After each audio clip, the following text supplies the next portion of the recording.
तिथं जायचा प्रयत्न करतो, पण तो कामाच्या व्यापातनं ते जमत नाही।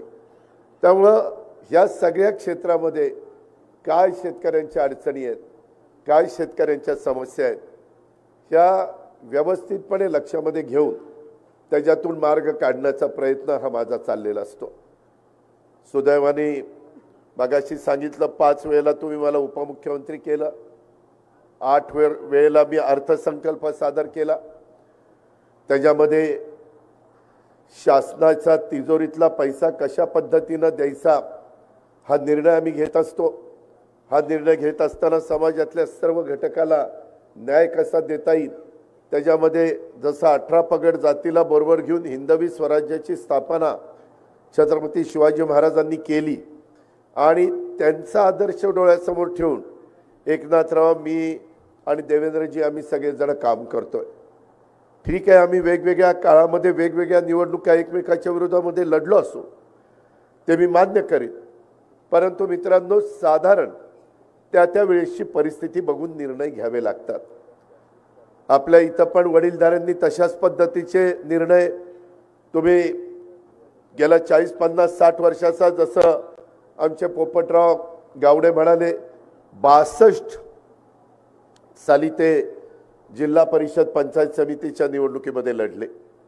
62 ते आता 2024 किती वर्ष झाली ते बघा। म्हणजे त्यावेळेस पासून अनुभव असणारी मंडळी पण इथं साक्षीला आहेत आणि काम करत असताना माझा कटाक्षाने प्रयत्न असतो। मला आठवतंय इकडचा सगळा आपला जो नदीचा काठ आहे, इथं रस्त्याची काय दुरवस्था असायची, कशा पद्धतीने आपला ऊस जाताना आपल्याला त्रास व्हायचा, कशा प्रकारे बाकीचे येऊन दिला तरी ह्या दरात द्या नाहीतर देऊ नका अशा पद्धतीने आपल्याला ऐकवायचे आणि ते खूप आपण आपल्या वडीलधाऱ्यांनी आपल्या बापदाद्यांनी सहन केलं। पण काळ बदलत गेला, आम्ही देखील राजकारणामध्ये आलो, आम्ही त्याच्यातनं संस्था चांगल्या चालवण्याचा प्रयत्न केला। आपली जिल्हा परिषद असेल, आपला दूध संघ असेल, आपल्या वेगवेगळ्या प्रकारच्या संस्था, पुणे जिल्हा मध्यवर्ती सहकारी बँक असेल, इतर रमेश अप्पा बसलेत, कालपर्यंत मी तिथं डायरेक्टर होतो, परंतु अलीकडं व्यापामुळे मी राजीनामा दिला, परंतु दिलीप वळसे पाटील तिथं अजूनही आहेत, अप्पा तिथं आहेत, Digambar Durgade chairman, Sunil Chandere vice chairman म्हणून काम करतात, अनेक इतर सहकारी। एकच भावना असते की बाबा शेतकऱ्यांना किफायतशीर दरामध्ये 0% व्याजाने पीक कर्ज मिळावं, माझ्या आया बहिणींना महिला बचत गटाला कमी टक्के व्याजाने पैसे मिळावेत, ते कर्ज मिळावं, माझ्या शेतकऱ्यांच्या मुलाला परदेशामध्ये जायचं असेल तर 6% व्याजाने त्यांना त्या ठिकाणी पैसे उपलब्ध व्हावेत। 30-30, 40-40 लाख रुपये पुणे जिल्हा मध्यवर्ती सहकारी बँक त्या बाबतीमध्ये मदत करत असते। अशा अनेक गोष्टीला आपली बँक मदत करत असते। मी जरी बोर्डात नसलो तरी बारकाईनं आर्थिक संस्था, जसं एखाद्या भागामध्ये आता इथं स्वतः श्रीगोंदा कारखान्याचे चेअरमन म्हणजे आपल्या शिवाजीराव नागोडे बाप्पूंचं नाव दिलेलं आहे त्या कारखान्याला, त्याचे राजेंद्र नागोडे इथं आहेत, त्यांनाही माहिती आहे, बाकीच्याही काही सहकाऱ्यांना माहिती आहे। मित्रांनो संस्था चालवणं हे फार तसं बघितलं तर जिकिरीचं काम असतं, डोळ्यात तेल घालून बघावं लागतं, जरा दुर्लक्ष झालं तर त्याची जबरदस्त किंमत मोजावी लागते।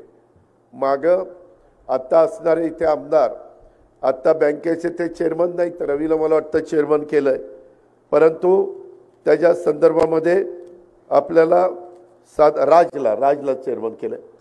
त्याच्यामध्ये माझ्या माहितीप्रमाणे मी त्याला म्हणालो होतो, अरे अजून त्या मुलाचं लग्न झालं नाही, इतक्या नवख्या मुलाला चेअरमन कशाला करतो? नाही म्हणले दादा राहू द्या। म्हणलं मग चांगला सुस्थितीतला तरी कारखाना त्याच्या हातात द्यायचा, कारखाना अडचणीतला चेअरमन मुलाला केलं, बाकीचे सहकाऱ्यांना बाजूला ठेवलं आणि जे लक्ष द्यायला पाहिजे ते लक्ष दिलं नाही। आज तर मला घोडगंगा सहकारी साखर कारखान्याच्या कामगारांचं थकीत बिल, मित्रांनो मला आठवतंय मी ज्यावेळेस तुमच्याकडं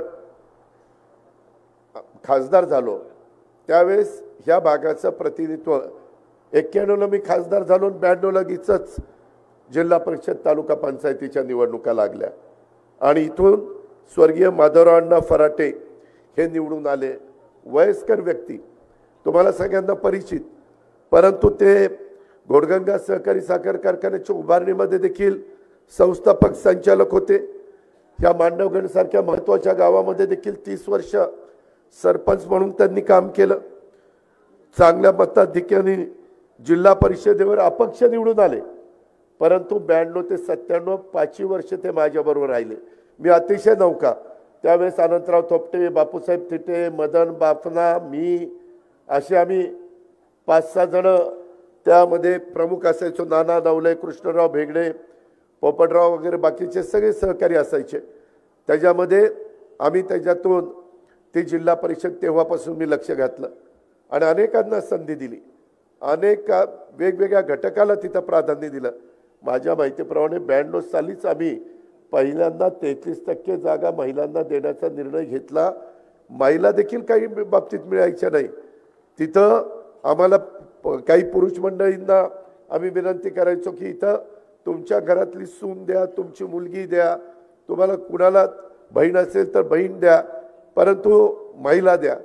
त्यावेळेस जरा लोक बुजायचे, आता लोक बुजत नाही, आता लोक तडफेनी पुढे येतात। काळ बदललाय, वेळ बदललेली आहे, लोक आता पुरुषांच्या बरोबरीनं महिला पुढे आलेल्या आहेत, परंतु तो सगळा काळ होता आणि त्या काळामध्ये मी स्वतः माधवरावांचं काम बघितलं आणि अतिशय सतत म्हणजे पेटा त्यांचा तो कोट, ते धोतर, त्याच्यामध्ये मला कधी कधी प्रश्न पडायचा, उन्हाळा असो पावसाळा असो मी माधवरावांचा तोच पेहराव बघायचो आणि तसाच पोपटराव गावड्यांचा। आम्हाला उन्हाळ्यात तर एवढी उकडायचं, पण ह्यांचं जॅकेट असायचंच।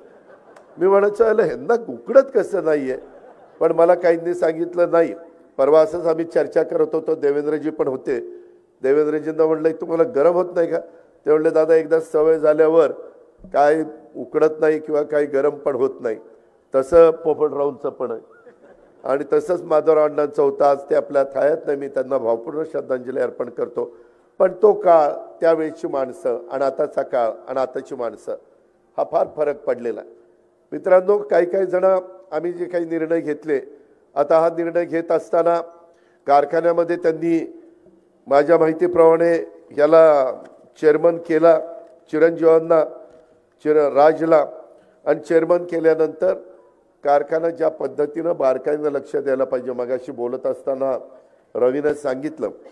मित्रांनो, तुम्ही रमेश आप्पांना विचारा, इथं आप्पा आहेत, 91ला तुम्ही खासदार करायच्या आधी मी बँकेला निवडून आलो। रमेश आप्पा आणि सुभाष कुलांनी मला सांगितलं, अजित तुला जिल्ह्याच्या राजकारणात यायचं असेल तर तू बँकेला उभा राहा। म्हणलं राव, आमच्या इथं बँकेत आम्ही कुणीच निवडून येत नाही, सतत काकडे मंडळी येतात आणि मग कसं काय तिथं पडायचंच काम आहे? ते म्हणले नाही नाही तू राहा तर उभा। आम्ही राहिलो आणि मी प्रत्येक मतदाराला भेटलो आणि मतदारांनी मला निवडून दिलं आणि त्याच्यानंतर मला जिल्ह्याच्या राजकारणात आलो। ह्यांनी सगळ्यांनी ठरवलं की अजितला म्हणले चेअरमन करूया आपण। मला बँकेतलं अबकडं पण माहीत नव्हतं, कशी मीटिंग होती, काय होती, काही माहीत नाही। आप्पा त्याच्या आधी चेअरमन होते, आप्पा वगैरे यांनी सगळ्यांनी ठरवलं। थोपटे साहेबांनी, बापूसाहेब थिटेंनी, नाना नवले, नंतर कृष्णचंद्र आपल्या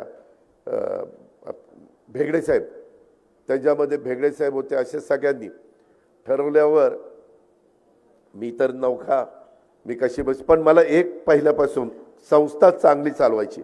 माझी काही बाबतीमध्ये बदनामी केली, राज्य सहकारी बँकेच्या बद्दल बदनामी केली, माझ्यावर आरोप केले, जलसंपदा खात्यामध्ये बदनामी केली। आज देखील तुमचा पालकमंत्री म्हणून मी अनेक वर्ष, माझ्या एवढा पालकमंत्री ह्या जिल्ह्याचा कोणी झाला नसेल, इतके वर्ष मी तुमचा पालकमंत्री आहे, पण एक पैशाचा मी तुमचा कोणाचा मिंदा नाही आहे। मी पालकमंत्र्याचे जो काही निधी असतो तुम्ही कुणालाही विचारा, त्याच्यामध्ये तो निधी त्यांना देण्याचा मी प्रयत्न करत असतो। आत्ताही जी निवेदन आलेली आहेत, मी त्या सगळ्या माझ्या सरपंचांना, काही आमच्या मुली सरपंच आहेत, काही ठिकाणी आमच्या भगिनी सरपंच आहेत, काही ठिकाणी आमचे तरुण मंडळी सरपंच आहेत, मी त्यांना एवढंच सांगेन की 1 एप्रिलच्या नंतर नवीन वर्ष आहे आणि यंदाच्या वर्षी साधारण कालच्या अर्थसंकल्पामध्ये आपल्या पुणे जिल्ह्याला डीपीसीच्या करता मी 1250 कोटी रुपये मंजूर केले। 1250 कोटी रुपये ॲव्हरेज जर काढलं तर ॲव्हरेज तर एकेका तालुक्याला 100 कोटी रुपये यायला काही अडचण नाही। शहरी भागामध्ये पुणे महानगरपालिका, पिंपरी चिंचवड महानगरपालिकेचा निधी असतो, त्यांचं बजेट मोठं आहे, त्याच्यामुळं त्यांना फार डीपीसीचा पैसा लागतो थोडाफार, परंतु ग्रामीण भागा एवढा लागत नाही। ग्रामीण भागातले प्रश्न अनेक आहेत, अडचणी अनेक आहेत, रस्ते करायचे आहेत, समस्या अनेक आहेत। लोकांना एक काम झालं तरी पुढचं काम दुसरं कुठलं तरी तयारच असतं, त्याच्यातनं लोकांना समाधानी करायचं असतं। आणि त्याच्यामुळं हे नवीन वर्ष सुरू झाल्यावर, आचारसंहिता संपल्यावर मी याच्यामध्ये जिथं कुठं मदत करायची असेल तिथं मदत करण्याच्या करता पुढाकार घेईन। माझी विनंती आहे, मी महायुतीच्या सरकारमधला एक घटक म्हणून तुमच्या पुढे काम करतोय। माझी एवढीच अपेक्षा आहे की उद्याच्या लोकसभेच्या निवडणुकीच्या निमित्तानं आम्ही महायुतीचा उमेदवार देणार आहे। हा उमेदवार देत असताना तुमच्या इथल्या शिरूरमध्ये समस्या खूप आहेत। एक तर आपली इंडस्ट्री एमआयडीसी आहे, एमआयडीसी मध्ये देखील वेगवेगळ्या प्रकारचे प्रश्न असतात। आपल्या इथं जी नदी गेलेली आहे त्या नदीला पाण्याच्या समस्या आहेत, त्याच्यामध्ये खरं तर परवाच तुम्हाला पेपरमध्ये तुम्ही वाचला असेल, निरा डावा कालवा, निरा उजवा कालवा, चासकमान कालवा, घोड कालवा, कुकडी कालवा, त्याच्या संदर्भामध्ये पवना, या सगळ्या 7 धरणांची मी मीटिंग घेतली। यंदा दुष्काळी वर्ष आहे, तरी देखील पाण्याचं काटकसरीनं नियोजन करून कसं पाणी देता येईल हा प्रयत्न मी केला। मित्रांनो, पाठीमागच्या काळामध्ये आम्ही ज्यावेळेस सरकारमध्ये नसतो त्यावेळेस अडचणी येतात। आता पण मला श्रीनिवास घाडगे सांगत होते की दादा असं असं पाणी आम्हाला द्या। मी ताबडतोब त्या अधिकाऱ्याला फोन लावला, अधिकारी मला भेटला नाही आत्ता, मी नंतर त्याला पुन्हा माझी सभा झाल्यानंतर बोलणार आहे। त्या संदर्भात शेवटी पिकाला वेळच्या वेळेला पाणी मिळालं पाहिजे याबद्दल दुमत असायचं कारण नाही।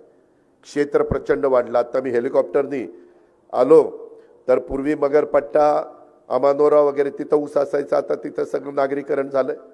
पुढं आपण आल्यानंतर साधारण थेऊरच्या पासून पुढं आपल्याला जरा ऊस पाहायला मिळतो आणि पुढं आल्यावर दौंड तालुका आणि शिरूर तालुक्यामध्ये प्रचंड आज ऊस त्या ठिकाणी वरनं पाहायला मिळतो। कारखाना तर बंद, कसं काय होणार, परंतु सुदैवाने आपल्या ओळखीच्यांचे आजूबाजूला कारखाने, त्याच्यामध्ये त्यांनाही आपण सांगू शकतो की बाबा वेळेत ऊस त्या ठिकाणी घेऊन जावा। त्यांचाही घास तसा बघितलं तर फार मोठा झालाय। आत्ताच इथं दौंड शुगरचे वीर धवल जगदाळे ते म्हणले की दादा शिरूर तालुक्यातला ह्या सगळ्या परिसरातला जवळपास 2-1 लाख टन ऊस हा दौंड कारखाना घेऊन गेलेला आहे। अजूनही त्यांची घेऊन जायची तयारी आहे, बाकीचे पण कारखाने इथं आहेत।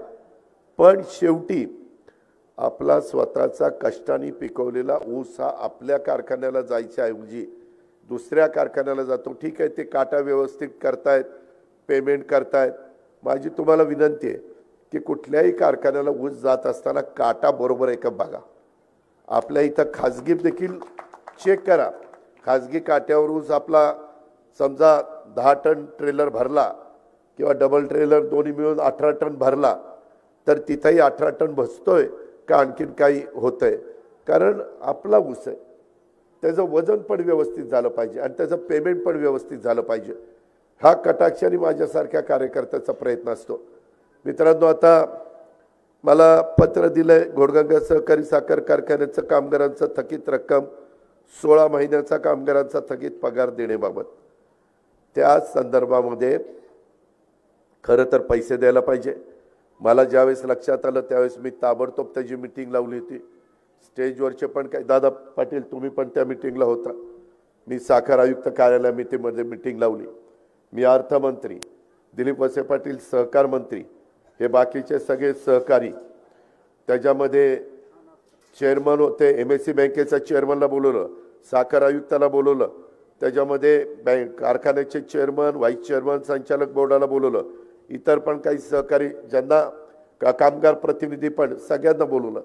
मार्ग कसा काढायचा तर मी तिथं मार्ग काढला की अनासकर म्हणले दादा आम्ही कर्ज कारखाना चालवायला देऊ शकतो, आम्ही कामगारांचं बिल द्यायचं आमचं काम नाहीये, आमचे बिल दिल्यावर पैसे येणार कसे, वेळलं जरी काही असलं तरी आता मी तुम्हाला अर्थमंत्री म्हणून सांगतो, तुम्ही 1 महिन्याचा पगार कारखाना पहिला द्या आणि इथनं पुढं वेळच्या वेळेला पगार आपण करू आणि पुढचे पगार कारखाना सुरू झाला की त्या महिन्याचा पगार अधिक मागच्या महिन्यातला एक पगार जे थकलेले आहेत त्याच्यातला, असं करून थोडंसं पुढं जाऊ. कारण मी पण माझ्या भागामध्ये अशा अडचणीमध्ये असणारे कारखाने बाहेर काढलेले आहेत. सोमेश्वर सहकारी साखर कारखाना एकेकाळी असाच अडचणीत आला, परंतु मी माझं सर्वस्व पणाला लावलं आणि मगाशी रवी किंवा बाकीच्यांनी सांगितलं. मित्रांनो, मी थोडंसं सरळ मार्गी असलो, कडक असलो तरी शब्दाचा पक्का आहे आणि काम करून देणारा माणूस आहे. मला उगीच बघू, ये आज, ये उद्या, करू ना, भेट मुंबईला, भेट बारामतीला, भेट पुण्याला, कशा करता हेलपाटे लावायचे? होत असेल तर लगेचच काम झालं पाहिजे, नसेल होत तर तसं सांगितलं पाहिजे. आणि त्याकरता तिथं काही आमचं मिटलं नाही, तिथं टोकाची भूमिका काहींनी घेतली. मी गायावाया करत होतो, बाबांनो परत परत ही संधी येणार नाही, तुम्ही माझं ऐका, परंतु ऐकलं काही गेलं नाही आणि कारखान्याचं जे काही व्हायचं ते झालेलं आहे. आता पण मी आपल्याला सांगतो, ह्याच्या संदर्भात आत्ता 21चं बोर्ड आहे, त्याच्यात दादा पाटील एका बाजूला आहे आणि 20 एका बाजूला आहे. त्याच्यातले 20 मधले पण आता काही जरा हालचाल करायला लागलेले आहेत की काय करावं काय नाही.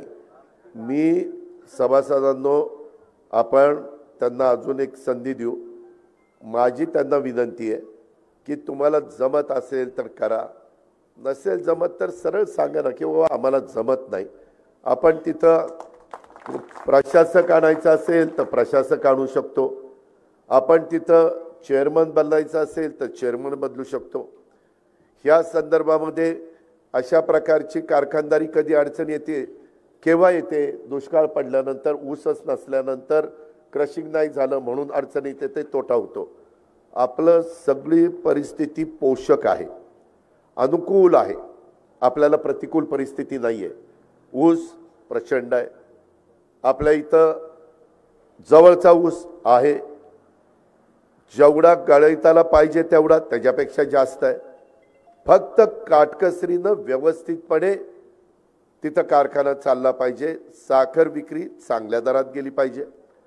कोजन सरकारच घेतं, तिथं काही प्रश्न नाही. कोजनचे पैसे वेळेत द्यायची जबाबदारी माझी राहील.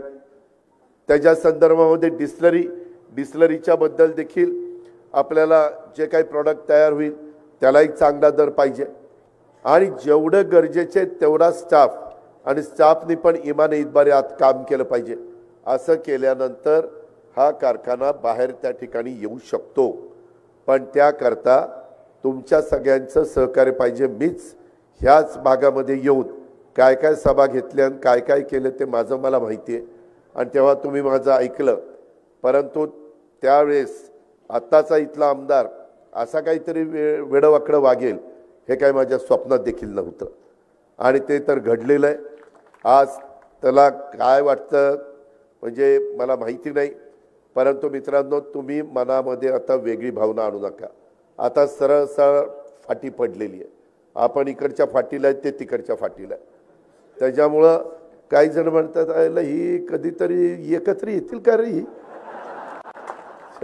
ह्यांनीच आमचं निम्मगार होतंय सारखं. आणि मग हळूच दबकत मला होतं, दादा काही होईल का पुढं, काहीतरी होईल. म्हणजे अजूनही लोकांच्या मनामध्ये तशा प्रकारची शंका आहे. मित्रांनो, मी आपल्याला स्पष्ट सांगतो, ह्या सगळ्याच्या बाबतीमध्ये मागं मीच तुमच्याकडं डॉक्टर अमोल कोल्हेंना मतदान करा अशा प्रकारची विनंती करायला यायचो. मी त्यांना दुसऱ्या पक्षातनं घेऊन माझ्या घरी नेऊन पक्षाचा प्रवेश देऊन तिकीट देऊन मी दिलीपराव वळसे पाटलांनी जबाबदारी, दिलीपरावांच्यावर मी जुन्नर खेड आंबेगावची जबाबदारी टाकली होती. माझ्यावर मी भोसरी, शिरूर आणि हडपसर ह्या 3ची जबाबदारी घेतलेली होती आणि त्या प्रकारे आपण ते सीट निवडून आणलं. निवडून आणल्यानंतर मलाही वाटलं वक्तृत्व चांगलं आहे, दिसायला राजबिंड आहे, त्याच्यामध्ये चांगल्या पद्धतीनं काम करतील. परंतु मित्रांनो, नंतर 2-2.5 महिने 2च महिने झाले, 2 वर्ष झाली आणि नंतर ते मला म्हणायला लागले की दादा मला राजीनामा द्यायचा. म्हणलं राव जनतेने 5 वर्ष निवडून दिलं, 2 वर्षातच राजीनामा द्यायचं, लोक जोड्याने मारतील राव आपल्याला, असं करू नका. काय अडचण काय नाही, मी कलावंत आहे दादा, माझ्या वेगवेगळ्या प्रकारचे नाटक असतात, चित्रपट असतात, त्याच्यावर परिणाम होतोय दादा. आणि मी मित्रांनो मी खोटं बोलणार नाही, मी तोंडावर असं समोरासमोर करीन. मी म्हणलं तसं करू नका, दिसायला खराब दिसतंय. आता ते म्हणले मी सेलिब्रिटी आहे, ह्या लोकांना वाटतं रोज मी तिकडं मतदारसंघात यावं, कसं शक्य आहे, मला माझी मालिका असते, मग मला त्या ठिकाणी काम करावं लागतं, मग ते कोण बघणार. माझ्या व्यवसायावर परिणाम झाला, माझ्या व्यवसायावर परिणाम झाला असं त्यांचे शब्द होते. मी तरी त्यांना म्हणालो, बाकीचे सगळे म्हणायचे अजित तूच आणलंय त्यांना, आता तूच त्यांना समजून सांग, तूच त्यांना समजून सांग. मित्रांनो असं कसं बसं करत करत ते तर मागाशी कोणतरी म्हणलं की सुरुवातीच्या 4 वर्षामध्ये किती आले काय आले. खरं त्यांचा राजकारण हा पिंडच नाही आहे. आम्ही राजकारणी लोक काय करतो, एखादा उमेदवार आम्हाला पराभूत करता येत नसेल तर मग सेलिब्रिटी काढायची. खोटं नाही सांगत. तुम्ही देशात बघा, आता काही ठिकाणी हेमा मालिनी उभे राहतात की नाही, निवडून देतात. काही ठिकाणी सनी देओल उभा राहतो, धर्मेंद्र उभा राहतो, गोविंदा उभा राहतो. काय ह्यांचा राजकारणाशी संबंध आहे. राजेश खन्ना, शत्रुघ्न सिन्हा, किती नावं देऊ. एवढे नटी पण उभे राहते, नट पण उभे राहतात. आणि का एकदा मला वाटतं अमिताभ बच्चनला पण उभं केलं होतं आणि निवडून आले होते. आणि मग नंतर म्हणले नाही राव हे आपलं काम नाही, राजीनामा दिलं सोडून. मित्रांनो शेवटी त्यांना त्या भागातली विकासाची कामं करायला आवड आहे का. थोडे दिवस आपल्याला पण नवीन माणूस आला, चांगला दिसायला विसायला पिळबिळ मिशावर मारला की काय दिसतंय राजबंडागडी, आणि ते आपण देतो बटणं दाबतो. त्याच्यात आमच्याही चुका आहेत. आम्ही काही अंतर्मनी नाहीये. एखादा जण आला आणि बघितला आणि चांगला वाटला तर वाटतं की बाबा हा निघेल चांगला, परंतु त्याच्या डोक्यामध्ये काय चाललेलं आहे हे काय आम्हाला कळायला मार्ग नाही ना. तसं आपलं झालंय. आता पुन्हा मध्ये मी शिवजयंतीला मला भेटले 19 तारखेला. म्हटलं का हो डॉक्टर, मागं तर म्हणायचं राजीनामा द्यायचा ना, आता परत दंड ठोपटले. नाही म्हणले दादा जरा वाटायला लागलं परत उभं राहू. अरे असं कसं चालेल. आपले प्रश्न सुटले पाहिजे. मित्रांनो इतके महत्त्वाचे प्रश्न सध्या आपल्या सगळ्यांच्या समोर आवासून आहेत. रेल्वेचे प्रश्न आहेत. आत्ताच कोणीतरी बोलत असताना मला वाटतं सांगितलं त्याच्यामध्ये की दादा आमच्या इथं सुधीरने का कोणीतरी सांगितलं, दादा आमचा हा रस्ता 10 मीटर रुंदीचा करा, 7.5 का काहीतरी आहे ना, हां तो 10 मीटरचा करा. आपल्या इथं पाण्याचा गहन प्रश्न आहे. मी ते कुकडीचं घोडचं बघतोय. दिवसेंदिवस शहरं मोठी होत आहेत. शिरूरकरांनो, मांडवगण फराटा परिसरातल्या माझ्या पंचक्रोशीतील जनते हो, आपल्या वरसगाव, पणशेत, खडकवासला, टेमघरला एवढं पाणी प्यायला चाललंय, अर्थात द्यायला पाहिजे.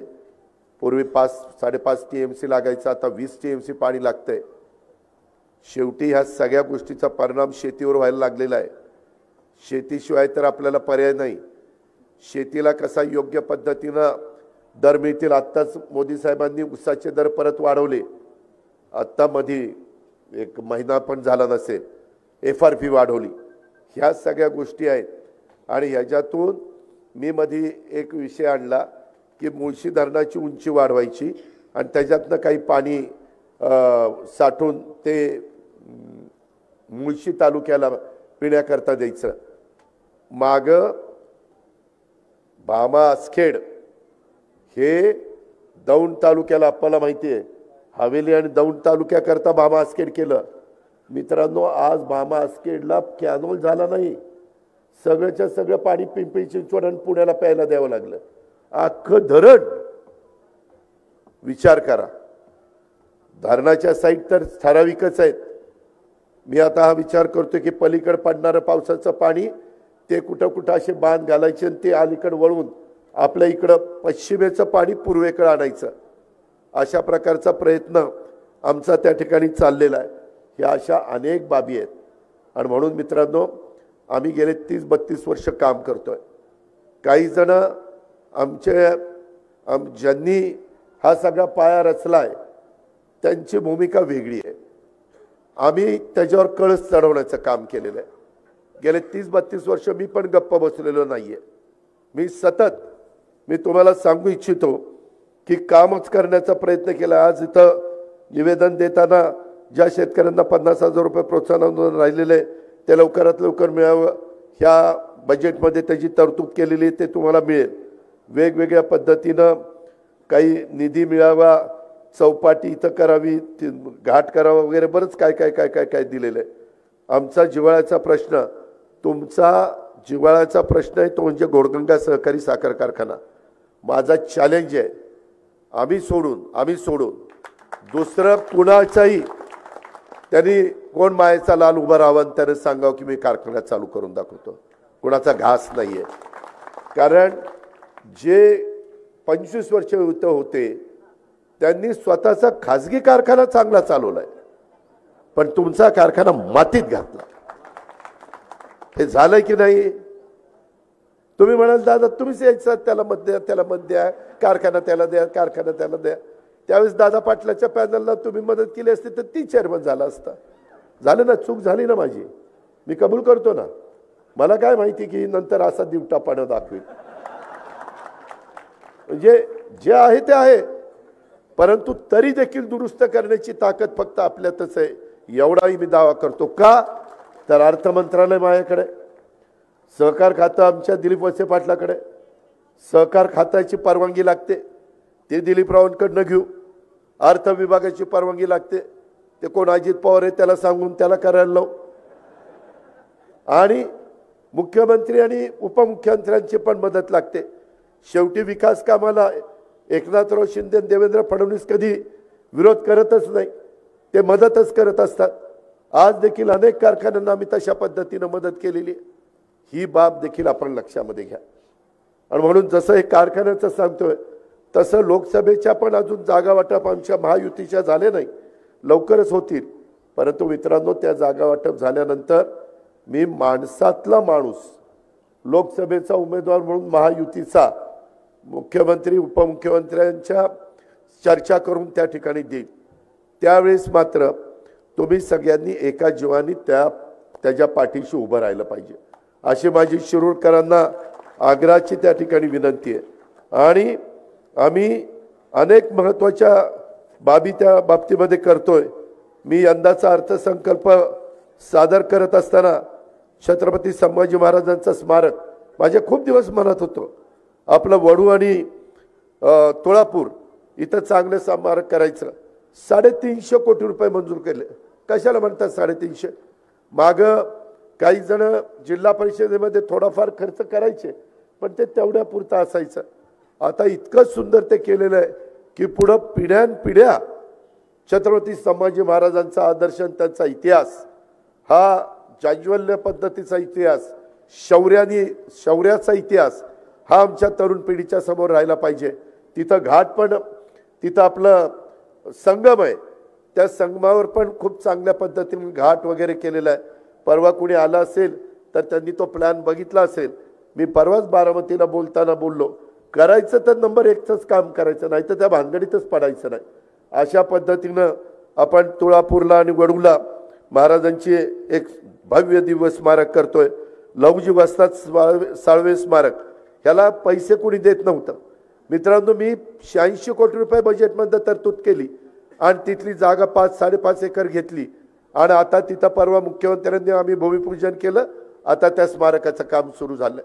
एकदम चांगलं देखणं स्मारक म्हणजे खरोखरीच क्रांतीवीर लहुजी वस्ताद साळवे यांच्या नावाला साजेशा पद्धतीचं स्मारक आपण करतोय। मित्रांनो आता बरेच दिवस मातंग समाज मला सांगायचं की दादा ते बार्टी सारथी महाज्योती या वेगवेगळ्या मध्ये जी काही मदत वेगवेगळ्या घटकाला होती त्याच्यात आमच्यावर अन्याय होतो, आमच्याकरता वेगळं काहीतरी आरटी काढा। मी यावेळी जाहीर केलं आणि त्यांच्याकरता आरटी काढलं। आता मातंग समाजाच्या माझ्या मुलांना मुलींना त्याचा फायदा झाल्याशिवाय राहणार नाही।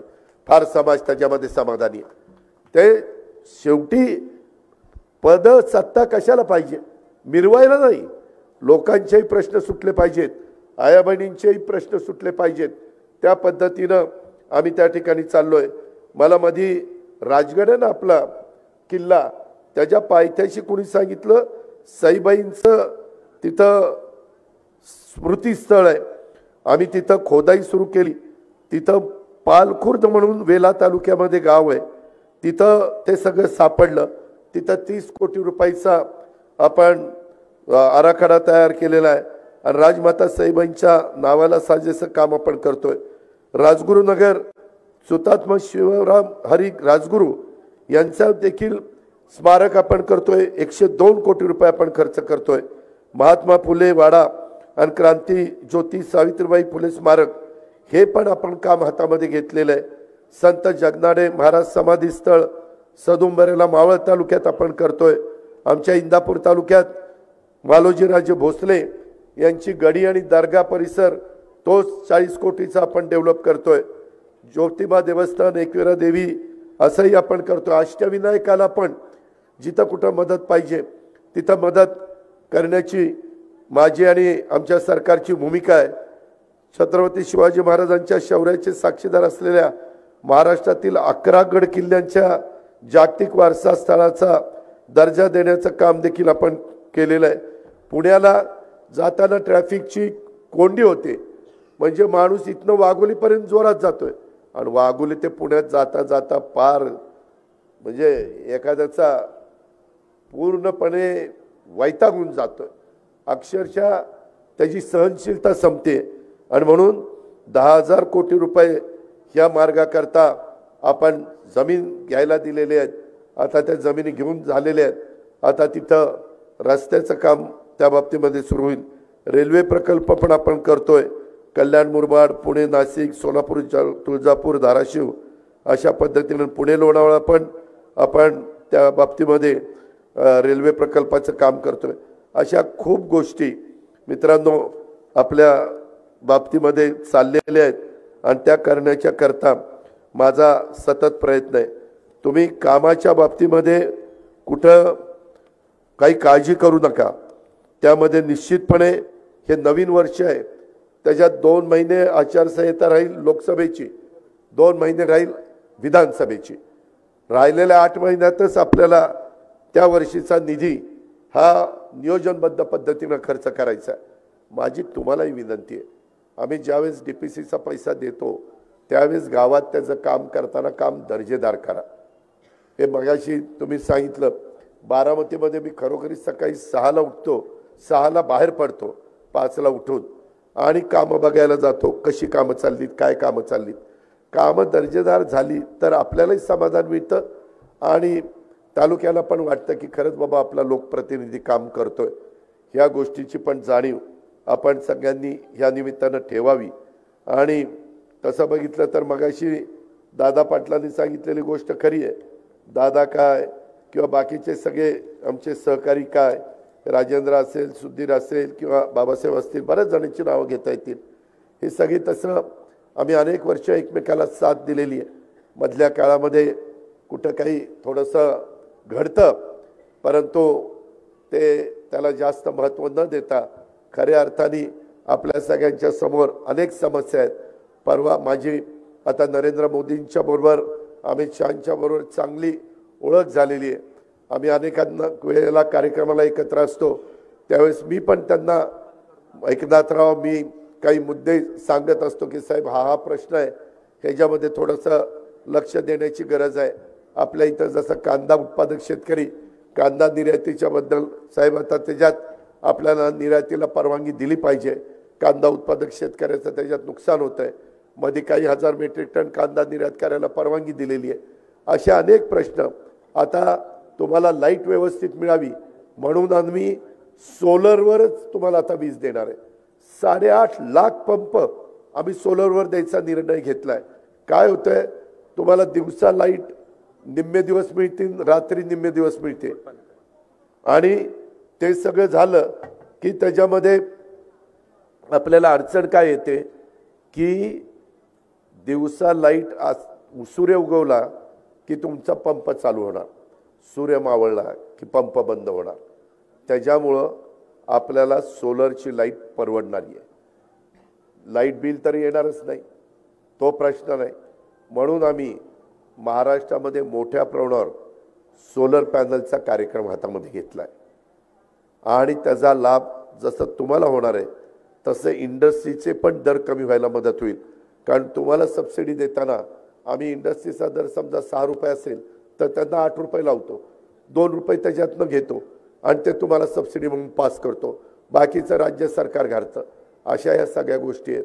मित्रांनो, एकंदरीत ह्या सगळ्याचा विचार करून आपण त्याच्यामध्ये पुढे चाललेलो आहे. माझी तुम्हालाही विनंती आहे की खूप काही चांगलं बियाणं तुम्हाला कसं मिळेल, चांगल्या पद्धतीनं वेगवेगळे संशोधन करून त्याच्यातून कमी पाण्यामध्ये जास्त चांगल्या प्रकारचं पीक कसं येईल, त्याच्या संदर्भात दुधाच्या बद्दल बघा मध्ये अडचणी झाल्या, ह्या सगळ्या ताई वगैरे आमच्याकडे आल्या, स्वप्नील वगैरे सगळेच आले, आमचे भगवानराव पासनकर आले आणि ते म्हणले की दादा परवडत नाही. कार्यकर्ते आले, 5 रुपये लिटरला आम्ही गाईच्या करता अनुदान दिलेलं आहे. त्याचे पैसे मध्ये काहीतरी त्रुटी राहिलेली होती, ती पण आता दूर केलेली आहे आणि डायरेक्ट त्याच्या अकाउंटला ते पैसे जाणार आहेत. फक्त ते गाईचं दूध त्याचं घरातलं असलं पाहिजे एवढी फक्त आम्ही शहानिशा करतोय. म्हणजे 2 महिन्याच्या 1च महिन्याकरता केलं होतं, आता अजून 1 महिना ते वाढवलं. का तर दुधाचे दर अजून कमी आहेत. जिथं जिथं माझा शेतकरी अडचणी येईल, मध्ये धानाच्या उत्पादक शेतकऱ्याला तिकडं मदत केली, इकडं काही फळबागा अडचणीत आल्या, वादळी वारं आलं, गारपीट झाली, तिथं आम्ही शेतकऱ्याला मदत करतो. मदत पुनर्वसन खातं राष्ट्रवादी काँग्रेस पक्षाच्याकडेच आहे. अशा प्रकारे ज्या ज्या बाबतीमध्ये आपल्याला शेतकऱ्यांना मदत करणं गरजेचं आहे. आरोग्याच्या बाबतीत आम्ही खूप लक्ष घातलं आहे. आता तुमचा विमा आम्ही उतरवतो आणि 5 लाखापर्यंत तुमचा औषध पाण्याचा खर्च राज्य सरकार त्या विमा कंपनीच्या मार्फत करण्याचं काम करते. अशा खूप काही योजना आहेत. योजना तर इतक्या वेगवेगळ्या प्रकारच्या आहेत की त्या योजना माझ्या शेवटच्या माणसाच्या पर्यंत लाभ कसा मिळवून द्यायचा अशा प्रकारचा प्रयत्न आमचा आहे.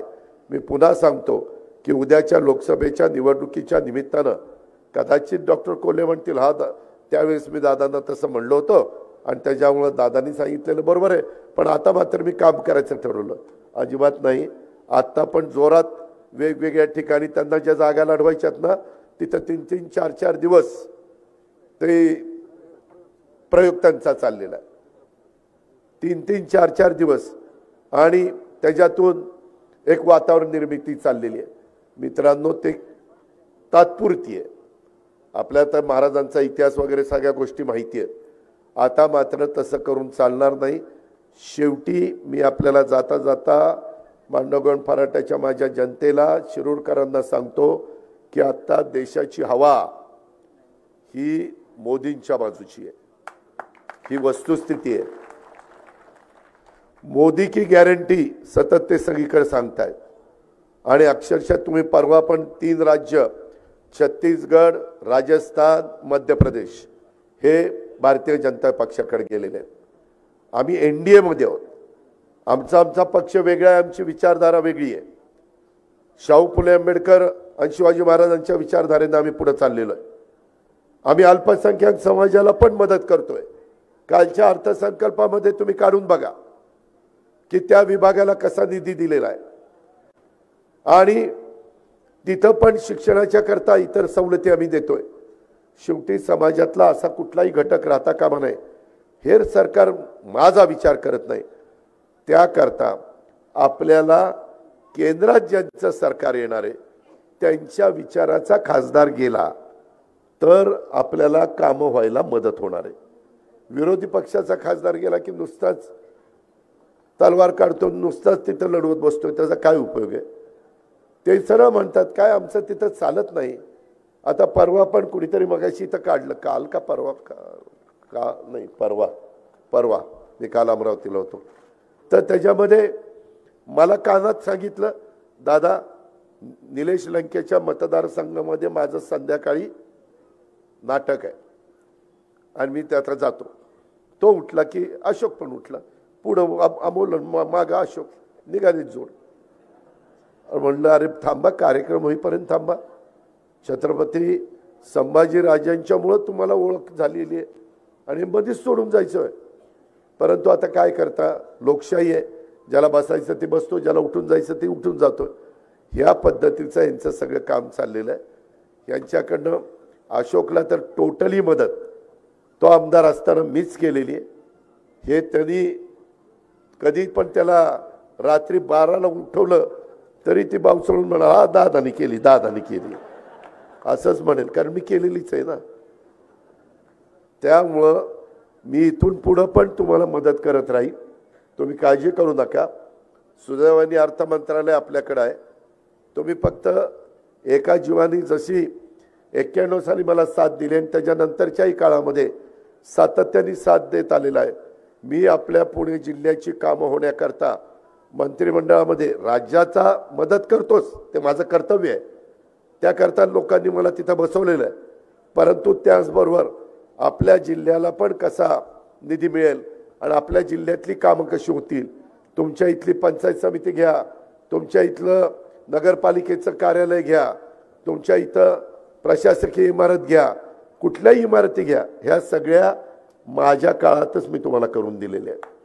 त्याच्यामध्ये आज पुण्याचं कलेक्टर ऑफिस, पुण्याचं विभागीय आयुक्त कार्यालय, पुण्याचं साखर भवन, पुण्याचं कृषी भवन आता काम चाललंय, पुण्याचं सारथीचं ऑफिसचं काम चाललंय, पुण्याचं शालेय शिक्षण विभागाचं काम चाललंय, पुण्याचं कामगार भवनाचं काम चाललंय, पुण्याचं आता सहकार भवनचं काम त्या ठिकाणी सुरू केलेलं आहे, पुण्याचं गेस्ट हाऊस, सर्किट हाऊस, पूर्वी कसं होतं आता कसं झालंय बघा. ज्या ज्या गोष्टीमध्ये लोकांचं जाणं येणं मोठ्या प्रमाणावर आहेत त्या सगळ्या इमारती दिमागदार करण्याचं काम आणि त्याच्यातनं लोकांचे प्रश्न सुटावेत, लोकांना हेलपाटे कमी घालायला लागावेत, हा त्याच्या पाठीमागचा माझा दृष्टिकोन आहे. मला आता दुसरं काही नकोय. ह्याच्यातून केंद्रामध्ये मोदी साहेबांनी जागतिक पातळीवर आपल्या भारताचं नाव हे वरच्या क्रमांकावर नेलेलं आहे. आपल्याला अर्थव्यवस्था बळकट करायची. अर्थव्यवस्था बळकट झाल्यानंतर परदेशी गुंतवणूक होते येते, परराज्यातली गुंतवणूक येते, परजिल्ह्यातली गुंतवणूक येते, त्याच्यातनं रोजगार मिळतो, पर्यटनाला चालना द्यायची, त्याच्यातनं रोजगार त्या ठिकाणी निर्माण होतो. पूर्वी रस्ते कसे होते, आता रस्ते कसे चाललेले आहेत, नॅशनल हायवे कशा पद्धतीने चाललेले आहेत, वंदे भारत ट्रेन कशा सुरू केलेल्या आहेत, नवीन नवीन विमानतळं कशी केलेली आहेत, पुण्याच्याही विमानतळाचा विस्तार कसा केलेला आहे, अशा खूप काही गोष्टी मित्रांनो आपल्याला सांगता येतील. आणि आज देश पातळीवर मोदींच्या एवढी धमक असणारा दुसरा कुठला नेता पाहायला मिळत नाही. कुणी पण उठावं, अजित पवार तुम्ही चुकीचं सांगताय, हा नेता चांगलं चालवेल असं सांगा, नाव सांगा, आहे कुठलं नाव, कुणी माझ्या महिलांनी सांगावं. कुणी आज नाहीये. त्यांच्यात वाद चाललेत, भांडणं चाललेली आहेत. भांडणांनी चार दिशेला चार ठिकाणी सगळ्यांची तोंड होतात, असं होत नाही. नेता जर मजबूत असेल तर देश अतिशय गतीनं पुढे जात असतो आणि देशाचा सर्वांगीण विकास होत असतो. त्यांच्यामुळं तो होतोय. त्यांच्यामुळं आपल्याला महाराष्ट्राचा विकास करायचा आहे. म्हणून मोदींच्या विचाराचे खासदार निवडून द्यायचे. ते जेवढे खासदार जातील तेवढा आपल्याला मोठ्या प्रमाणावर त्याची मदत होणार आहे, ही पण बाब लक्षात ठेवा. आणि त्याच्यातून मग नंतर विधानसभेच्या निवडणुकीच्या निमित्तानं पण जे सांगायचे ते त्यावेळेस सांगेन. पण आता महायुतीचं सरकार तुमच्याकरता काम करत आहे. खूप काही वेगवेगळी कामं आमच्या हातामध्ये आहेत आणि ती पूर्ण करण्याची आमची 100% तयारी आहे. माझी कामगारांना विनंती आहे, तुम्हाला जर असं वाटत असेल की बाबा आमचे पगार व्हावेत, तुमचे पगार व्हावेत, तर एकदा तुमच्या बोर्डाला भेटा आणि बोर्डाला म्हणावं ती दादा काल आला होता ना असं सांगत होता, जाऊ द्या, त्याच्याकडे जाऊन जर काम होत असेल तर चला तिकडं घेऊ चालू करून. तसं असेल तर तशी आपली तयारी. काही दिवस देतो आणि जर नाहीच ऐकलं तर ह्यांना कारखाना चालवता येत नाही, म्हणून त्यांना नोटीस काढणार. नोटीस काढून रितसर जे काही सहकाराचे नियम असतील त्या नियमाप्रमाणे पुढची ॲक्शन त्या ठिकाणी घ्यावी लागणार. कारण मला शेवटी शिरूर तालुक्यातल्या सभासदांचं हित पाहायचंय, मला काही संचालक बोर्डाचं हित पाहायचं नाही। ही बाब देखील तुम्ही सगळ्यांनी लक्षामध्ये ठेवा आणि त्या कामाला तुम्ही मला साथ द्या। लोकसभेला देखील तुम्ही महायुतीला साथ द्या, हीच आग्रहाची नम्रतेची कळकळीची विनंती करतो आणि आपल्या सगळ्यांची रजा घेतो। जय हिंद, जय महाराष्ट्र।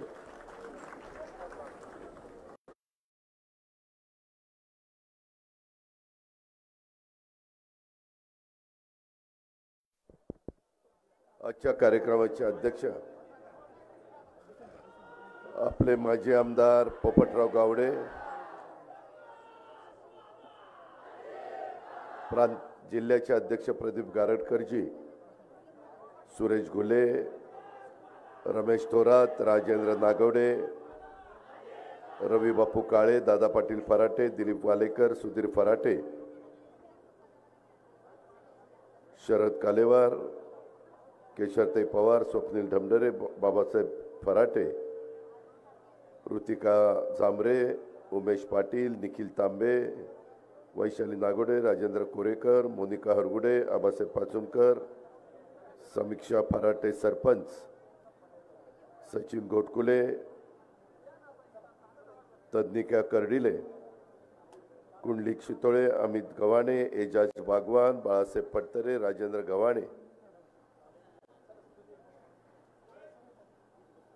शशिकांत दसगुडे, श्रीनिवास गाडगे, पुंडलिक पाटील, राजेंद्र जगदाळे, आरतीताई भुजबळ, वीरधवल जगदाळे, सोपनराव गवारे, दादा पाटील धावटे, विक्की लोखंडे, शांताराम कटके, शुभम कोमणे, अर्चना कटके, नंदू पवार, अशोक कळतकर, शिवाजी दरेकर, संतोष शितोळे, दादासाहेब लोखंडे, यशवंत डबडरे, कुसुम मांढरे, अमोल वरपे, सुदर्शन जगदाळे, सर्व माझ्या शिरूर परिसरातील, मांडवगण परिसरातील, पंचक्रोशीतील जमलेले बंधू भगिनी, कार्यकर्ते, सर्व आजी पदाधिकारी, पत्रकार मित्र,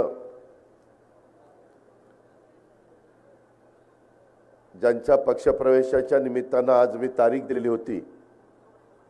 मित्रांनो, थोडं 2 दिवस झाले माझा जरा घसातनं मला व्हायरल इन्फेक्शन झालेलं असल्यामुळं माझा नेहमीसारखा आवाज येणार नाही, त्याबद्दल मी दिलगिरी व्यक्त करतो। आज मधल्या काळामध्ये दादा पाटील फराटे, सुधीर फराटे, बाबासाहेब फराटे, त्याच्यामध्ये राजेंद्र कोरेकर, ह्या सगळ्या सहकारी मित्रांनी राष्ट्रवादी काँग्रेस पक्षामध्ये प्रवेश केला आणि त्याच वेळेस मी त्यांना सांगितलेलं होतं की एक तारीख मी देईन, मांडवगण फराट्याच्या परिसरामध्ये आपण एक कार्यक्रम घ्यावा आणि ती तारीख आज ठरली। हा कार्यक्रम झाल्यानंतर मी, पोपटराव गावडे, आम्ही सगळेजण मंचरला आज बरेच कार्यक्रम आहेत आणि तिथे एक सभा करून मी मुंबईला जाणार आहे। थोडं सकाळची वेळ दिलेली असल्यामुळं सकाळी आल्यावर थोडी आपली अडचण झाली, हे जे मला जाणीव आहे, परंतु कामाचा व्याप असल्यामुळं वेळा ॲडजस्ट कराव्या लागतात। कधी काळी सकाळी लवकर उठून पण सभेला त्या ठिकाणी यावं लागतं। मी माझी दादा पाटील फराटे, सुधीर फराटे, बाबासाहेब, राजेंद्र या सगळ्यांचं स्वागत केलंच, परंतु आज बाकीचे जे काही कार्यकर्ते आहेत त्यांची इच्छा होती की तिथं जाऊन त्यांचंही स्वागत करावं आणि म्हणून आज वेगवेगळ्या गावातले, मग बिंटू बनकर असतील, सिद्धार्थ कदम असतील, दत्तात्रय गदादे, उज्ज्वलाताई शेलार, दादा पाटील धावटे, लक्ष्मणराव वाळके, हनुमंतराव पवार, शरद गायकवाड, मीनाक्षी फराटे, सुवर्णा फराटे, अमोल शितोळे, संजय फराटे, महादेव फराटे, कमलताई कोकडे, कविताताई बिडकर, ज्योतिताई जाधव, अमोल जगताप, बाळासाहेब कोळपे, असे असंख्य सहकारी मित्रांनी, मग ते माझ्या नावऱ्याचे असतील, नागरगावचे असतील, पिंपळसुट्टीचे असतील, अंधळगावचे असतील, आपल्या इकडचं शेवटचं गाव तांदळीचे असतील, वडगाव रसाईचे असतील, सिरसगाव काट्याचे असतील आणि शिरूर पंचक्रोशीतील अनेक कार्यकर्त्यांनी आज राष्ट्रवादी काँग्रेस पक्षामध्ये प्रवेश केलेला आहे। मी त्यांचं देखील मनापासून स्वागत करतो आणि मूळ असणारा राष्ट्रवादी काँग्रेस पक्ष आणि ह्यांची सगळ्यांची ताकद ह्याच्यामध्ये निश्चितपणे आपल्याला उद्याच्या काळामध्ये राष्ट्रवादी काँग्रेसमय वातावरण आपल्या शिरूर तालुक्यामध्ये होण्याच्या करता मदत झाल्याशिवाय राहणार नाही अशा प्रकारचा विश्वास देखील व्यक्त करतो। आता तुमच्या सगळ्यांच्या साक्षीनं जिना आरोग्य विभागामध्ये उच्च शिक्षण बीजे मेडिकल कॉलेजला घेतलं, ससूनला घेतलं आणि ती आपली संध्या दत्तात्रय लोंढे ही जी प्रयोगशाळा सहाय्यक अधिकारी म्हणून निवड झालेली आहे आणि ती आता सेवेमध्ये देखील रुजू झालेली आहे।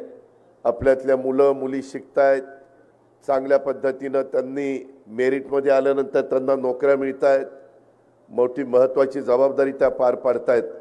मी संध्याचं मनापासून कौतुक करतो आणि तिला पुढच्या वाटचालीच्या करता शुभेच्छा देतो। त्याचबरोबर माझ्या इतर मुलींना आव्हान करतो की आपण पण मनामध्ये कुठल्याही प्रकारची भावना न आणता चांगला अभ्यास करा, चांगले कोर्सेस करा, वेगवेगळ्या प्रकारच्या भरती हे राज्य सरकारच्या विविध विभागामध्ये चाललेल्या आहेत। परवाच मी एकनाथराव शिंदे आणि देवेंद्रजी एकत्र होतो त्यावेळेस आणखीन पोलिसांची पण भरती आपण मोठ्या प्रमाणावर करायचं ठरवलेलं आहे। जवळपास एकूण 2.25 लाख वेगवेगळ्या डिपार्टमेंटमधली भरती करण्याचा निर्णय राज्य सरकारने घेतलेला आहे। त्याच्यातले काही हजार भरती झालेल्या आहेत, बाकीच्यांच्या पण काही MPSCच्या मार्फत, काही टाटा कंपनीच्या मार्फत म्हणजे त्यांना आपण भरतीचं कॉन्ट्रॅक्ट दिलेलं आहे। अशा वेगवेगळ्या चांगल्या एजन्सीच्या मार्फत आपण ती भरती करण्याचा प्रयत्न करतोय। एकंदरीतच आज इथं आल्यानंतर अनेक विषयाचे निवेदनं मला गावच्या सरपंचांनी दिली, काही गावातल्या प्रमुख लोकांनी गेली, काही माझ्या शेतकरी बांधवांनी दिली। त्याच्यामध्ये काही विकासाच्या करता निधी मागितलाय, कुठं कॅनॉलच्या कामाच्या करता निधी मागितलाय, कुठं पूल मागितलाय, कुठं रस्ते मागितलेले, अशी अनेक प्रकारची निवेदनं मी सगळी बारकाईने चाळत होतो।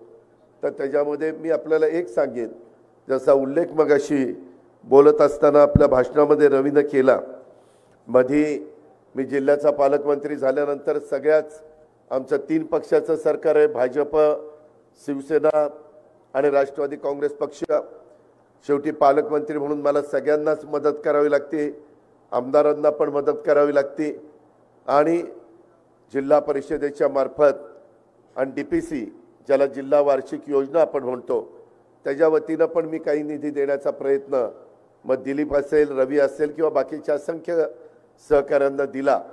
आणि पुढं 31 मार्च आता लवकरच 2-4 दिवसात 5-6 दिवसात आचारसंहिता लागेल म्हणतात, 1 आठवड्यात, आणि ते लागल्यानंतर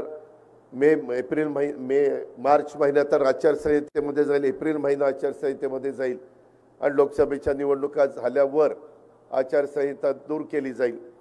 त्याच्यानंतर 1 एप्रिलला नवीन वर्ष सुरू होतं।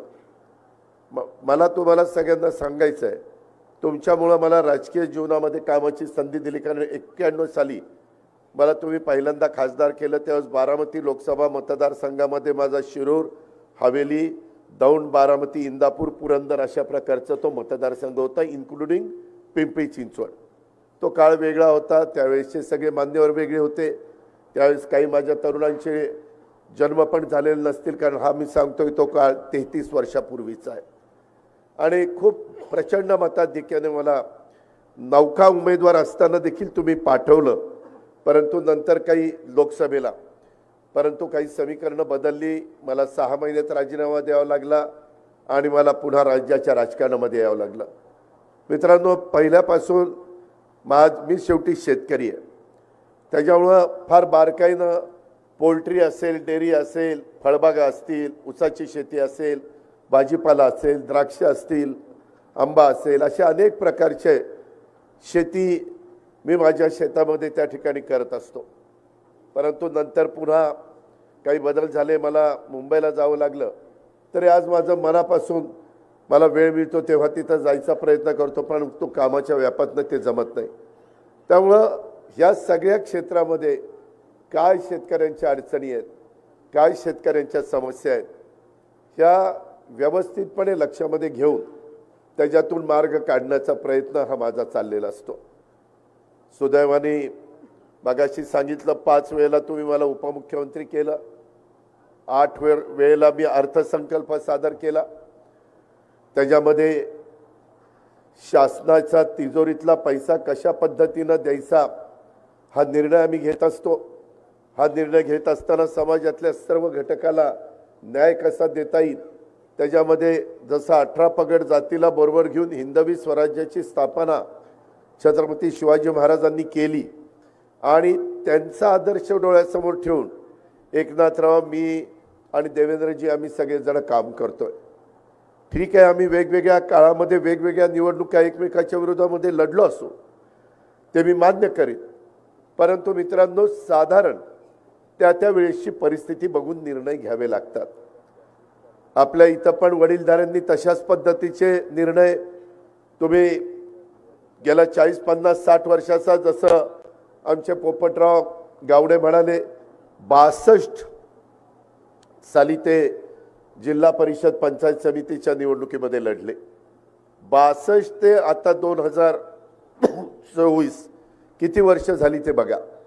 म्हणजे त्यावेळेस पासून अनुभव असणारी मंडळी पण इथं साक्षीला आहेत आणि काम करत असताना माझा कटाक्षाने प्रयत्न असतो। मला आठवतंय इकडचा सगळा आपला जो नदीचा काठ आहे, इथं रस्त्याची काय दुरवस्था असायची, कशा पद्धतीने आपला ऊस जाताना आपल्याला त्रास व्हायचा, कशा प्रकारे बाकीचे येऊन दिला तरी ह्या दरात द्या नाहीतर देऊ नका अशा पद्धतीने आपल्याला ऐकवायचे आणि ते खूप आपण आपल्या वडीलधाऱ्यांनी आपल्या बापदाद्यांनी सहन केलं। पण काळ बदलत गेला, आम्ही देखील राजकारणामध्ये आलो, आम्ही त्याच्यातनं संस्था चांगल्या चालवण्याचा प्रयत्न केला। आपली जिल्हा परिषद असेल, आपला दूध संघ असेल, आपल्या वेगवेगळ्या प्रकारच्या संस्था, पुणे जिल्हा मध्यवर्ती सहकारी बँक असेल, इथं रमेश अप्पा बसलेत, कालपर्यंत मी तिथं डायरेक्टर होतो, परंतु अलीकडं व्यापामुळे मी राजीनामा दिला, परंतु दिलीप वळसे पाटील तिथं अजूनही आहेत, अप्पा तिथं आहेत, Digambar Durgade chairman, Sunil Chandere vice chairman म्हणून काम करतात, अनेक इतर सहकारी आहेत। एकच भावना असते की बाबा शेतकऱ्यांना किफायतशीर दरामध्ये 0% व्याजाने पीक कर्ज मिळावं, माझ्या आया बहिणींना महिला बचत गटाला कमी टक्के व्याजाने पैसे मिळावेत, ते कर्ज मिळावं, माझ्या शेतकऱ्यांच्या मुलाला परदेशामध्ये जायचं असेल तर 6% व्याजाने त्यांना त्या ठिकाणी पैसे उपलब्ध व्हावेत। 30-30, 40-40 लाख रुपये पुणे जिल्हा मध्यवर्ती सहकारी बँक त्या बाबतीमध्ये मदत करत असते। अशा अनेक गोष्टीला आपली बँक मदत करत असते। मी जरी बोर्डात नसलो तरी बारकाईनं आर्थिक संस्था जसं एखाद्या भागामध्ये आता इथं स्वतः श्रीगोंदा कारखान्याचे चेअरमन म्हणजे आपल्या शिवाजीराव नागोडे बाप्पूंचं नाव दिलेलं आहे त्या कारखान्याला, त्याचे राजेंद्र नागोडे इथं आहेत, त्यांनाही माहिती आहे, बाकीच्याही काही सहकाऱ्यांना माहिती आहे। मित्रांनो संस्था चालवणं हे फार तसं बघितलं तर जिकिरीचं काम असतं, डोळ्यात तेल घालून बघावं लागतं, जरा दुर्लक्ष झालं तर त्याची जबरदस्त किंमत मोजावी लागते। मागं आत्ता असणारे इथे आमदार, आत्ता बँकेचे ते चेअरमन नाही तर रवीला मला वाटतं चेअरमन केलं आहे, परंतु त्याच्या संदर्भामध्ये आपल्याला राजला चेअरमन केलं आहे। त्याच्यामध्ये माझ्या माहितीप्रमाणे मी त्याला म्हणालो होतो, अरे अजून त्या मुलाचं लग्न झालं नाही, इतक्या नवख्या मुलाला चेअरमन कशाला करतो? नाही म्हणले दादा राहू द्या। म्हणलं मग चांगला सुस्थितीतला तरी कारखाना त्याच्या हातात द्यायचा, कारखाना अडचणीतला चेअरमन मुलाला केलं, बाकीच्या सहकाऱ्यांना बाजूला ठेवलं आणि जे लक्ष द्यायला पाहिजे ते लक्ष दिलं नाही। आज तर मला घोडगंगा सहकारी साखर कारखान्याच्या कामगारांचं थकीत बिल, मित्रांनो मला आठवतंय मी ज्यावेळेस तुमच्याकडं खासदार झालो त्यावेळेस ह्या भागाचं प्रतिनिधित्व 91ला मी खासदार झालो, 92 लगेचच जिल्हा परिषद तालुका पंचायतीच्या निवडणुका लागल्या आणि इथून स्वर्गीय माधवराव अण्णा फराटे हे निवडून आले, वयस्कर व्यक्ती, तुम्हाला सगळ्यांना परिचित, परंतु ते घोडगंगा सहकारी साखर कारखान्याच्या उभारणीमध्ये देखील संस्थापक संचालक होते। या मांडवगडसारख्या महत्त्वाच्या गावामध्ये देखील 30 वर्ष सरपंच म्हणून त्यांनी काम केलं, चांगल्या मताधिक्याने जिल्हा परिषदेवर अपक्ष निवडून आले, परंतु 92 ते 97 5 वर्ष ते माझ्याबरोबर राहिले। मी अतिशय नौका, त्यावेळेस अनंतराव थोपटे, बापूसाहेब थिटे, मदन बाफना, मी असे आम्ही 5-6 जण त्यामध्ये प्रमुख असायचो नाना नवले, कृष्णराव भेगडे, पोपटराव वगैरे बाकीचे सगळे सहकारी असायचे. त्याच्यामध्ये आम्ही त्याच्यातून ती जिल्हा परिषद तेव्हापासून मी लक्ष घातलं आणि अनेकांना संधी दिली. अनेक वेगवेगळ्या घटकाला तिथं प्राधान्य दिलं. माझ्या माहितीप्रमाणे 92 सालीच आम्ही पहिल्यांदा 33% जागा महिलांना देण्याचा निर्णय घेतला. महिला देखील काही बाबतीत मिळायच्या नाही. तिथं आम्हाला काही पुरुष मंडळींना आम्ही विनंती करायचो की इथं तुमच्या घरातली सून द्या, तुमची मुलगी द्या, तुम्हाला कुणाला बहीण असेल तर बहीण द्या, परंतु महिला द्या. त्यावेळेस जरा लोक बुजायचे. आता लोक बुजत नाही. आता लोक तडफेनी पुढे येतात. काळ बदललाय, वेळ बदललेली आहे. लोक आता पुरुषांच्या बरोबरीनं महिला पुढे आलेल्या आहेत. परंतु तो सगळा काळ होता आणि त्या काळामध्ये मी स्वतः माधवराव अण्णांचं काम बघितलं आणि अतिशय सतत म्हणजे पेटा, त्यांचा तो कोट, ते धोतर, त्याच्यामध्ये मला कधी कधी प्रश्न पडायचा. उन्हाळा असो पावसाळा असो मी माधवराव अण्णांचा तोच पेहराव बघायचो आणि तसाच पोपटराव गावड्यांचा. आम्हाला उन्हाळ्यात तर एवढी उकडायचं, पण ह्यांचं जॅकेट असायचंच. मी म्हणायचं ह्यांना उकडत कसं नाही आहे, पण मला काहींनी सांगितलं नाही. परवा असंच आम्ही चर्चा करत होतो, देवेंद्रजी पण होते. देवेंद्रजींना म्हणलं तुम्हाला गरम होत नाही का? ते म्हणले दादा एकदा सवय झाल्यावर काय उकडत नाही किंवा काही गरम पण होत नाही. तसं पोपटरावांचं पण आहे आणि तसंच माधवराव अण्णांचं होतं. आज ते आपल्या थायात नाही, मी त्यांना भावपूर्ण श्रद्धांजली अर्पण करतो. पण तो काळ, त्यावेळेची माणसं आणि आताचा काळ आणि आताची माणसं हा फार फरक पडलेला आहे. मित्रांनो, काही जण आम्ही जे काही निर्णय घेतले, आता हा निर्णय घेत असताना कारखान्यामध्ये त्यांनी माझ्या माहितीप्रमाणे याला चेअरमन केला, चिरंजीवांना, राजला, आणि चेअरमन केल्यानंतर कारखाना ज्या पद्धतीनं बारकाईनं लक्ष द्यायला पाहिजे. मगाशी बोलत असताना रवीनं सांगितलं. मित्रांनो, तुम्ही रमेश आप्पांना विचार, इथं आप्पा आहेत. 91ला तुम्ही खासदार करायच्या आधी मी बँकेला निवडून आलो. रमेश आप्पा आणि सुभाष कुलांनी मला सांगितलं, अजित तुला जिल्ह्याच्या राजकारणात यायचं असेल तर तू बँकेला उभा राहा. म्हणलं राव, आमच्या इथं बँकेत आम्ही कुणीच निवडून येत नाही, सतत काकडे मंडळी येतात आणि मग कसं काय तिथं पडायचंच काम आहे. ते म्हणले नाही तू राहा तर उभा. आम्ही राहिलो आणि मी प्रत्येक मतदाराला भेटलो आणि मतदारांनी मला निवडून दिलं आणि त्याच्यानंतर मला जिल्ह्याच्या राजकारणात आलो. ह्यांनी सगळ्यांनी ठरवलं की अजितला म्हणले चेअरमन करूया आपण. मला बँकेतलं अबकडं पण माहीत नव्हतं, कशी मीटिंग होती, काय होती, काही माहीत नाही. आप्पा त्याच्या आधी चेअरमन होते. आप्पा वगैरे यांनी सगळ्यांनी ठरवलं. थोपटे साहेबांनी, बापूसाहेब थिटेंनी, नाना नवले, नंतर कृष्णचंद्र आपल्या भेगडे साहेब, त्याच्यामध्ये भेगडे साहेब होते. असे सगळ्यांनी ठरवल्यावर मी तर नौखा, मी कशी बस. पण मला एक पहिल्यापासून संस्था चांगली चालवायची. माझी काही बाबतीमध्ये बदनामी केली, राज्य सहकारी बँकेच्या बद्दल बदनामी केली, माझ्यावर आरोप केले, जलसंपदा खात्यामध्ये बदनामी केली. आज देखील तुमचा पालकमंत्री म्हणून मी अनेक वर्ष, माझ्या एवढा पालकमंत्री ह्या जिल्ह्याचा कोणी झाला नसेल, इतके वर्ष मी तुमचा पालकमंत्री आहे. पण एक पैशाचा मी तुमचा कोणाचा मिंदा नाही आहे. मी पालकमंत्र्याचे जो काही निधी असतो तुम्ही कुणालाही विचारा, त्याच्यामध्ये तो निधी त्यांना देण्याचा मी प्रयत्न करत असतो. आत्ताही जी निवेदन आलेली आहेत मी त्या सगळ्या माझ्या सरपंचांना, काही आमच्या मुली सरपंच आहेत, काही ठिकाणी आमच्या भगिनी सरपंच आहेत, काही ठिकाणी आमचे तरुण मंडळी सरपंच आहेत. मी त्यांना एवढंच सांगेन की 1 एप्रिलच्या नंतर नवीन वर्ष आहे आणि यंदाच्या वर्षी साधारण कालच्या अर्थसंकल्पामध्ये आपल्या पुणे जिल्ह्याला DPCच्या करता मी 1250 कोटी रुपये मंजूर केले. 1250 कोटी रुपये ॲव्हरेज जर काढलं तर तर एकेका तालुक्याला 100 कोटी रुपये यायला काही अडचण नाही. शहरी भागामध्ये पुणे महानगरपालिका, पिंपरी चिंचवड महानगरपालिकेचा निधी असतो, त्यांचं बजेट मोठं आहे, त्याच्यामुळं त्यांना फार DPCचा पैसा लागतो थोडाफार, परंतु ग्रामीण भागा एवढा लागत नाही. ग्रामीण भागातले प्रश्न अनेक आहेत, अडचणी अनेक आहेत, रस्ते करायचे आहेत, समस्या अनेक आहेत. लोकांना एक काम झालं तरी पुढचं काम दुसरं कुठलं तरी तयारच असतं, त्याच्यातनं लोकांना समाधानी करायचं असतं आणि त्याच्यामुळं हे नवीन वर्ष सुरू झाल्यावर आचारसंहिता संपल्यावर मी याच्यामध्ये जिथं कुठं मदत करायची असेल तिथं मदत करण्याच्या करता पुढाकार घेईन। माझी विनंती आहे, मी महायुतीच्या सरकारमधला एक घटक म्हणून तुमच्या पुढे काम करतोय। माझी एवढीच अपेक्षा आहे की उद्याच्या लोकसभेच्या निवडणुकीच्या निमित्तानं आम्ही महायुतीचा उमेदवार देणार आहे। हा उमेदवार देत असताना तुमच्या इथल्या शिरूरमध्ये समस्या खूप आहेत। एक तर आपली इंडस्ट्री MIDC आहे, MIDC मध्ये देखील वेगवेगळ्या प्रकारचे प्रश्न असतात। आपल्या इथं जी नदी गेलेली आहे त्या नदीला पाण्याच्या समस्या आहेत।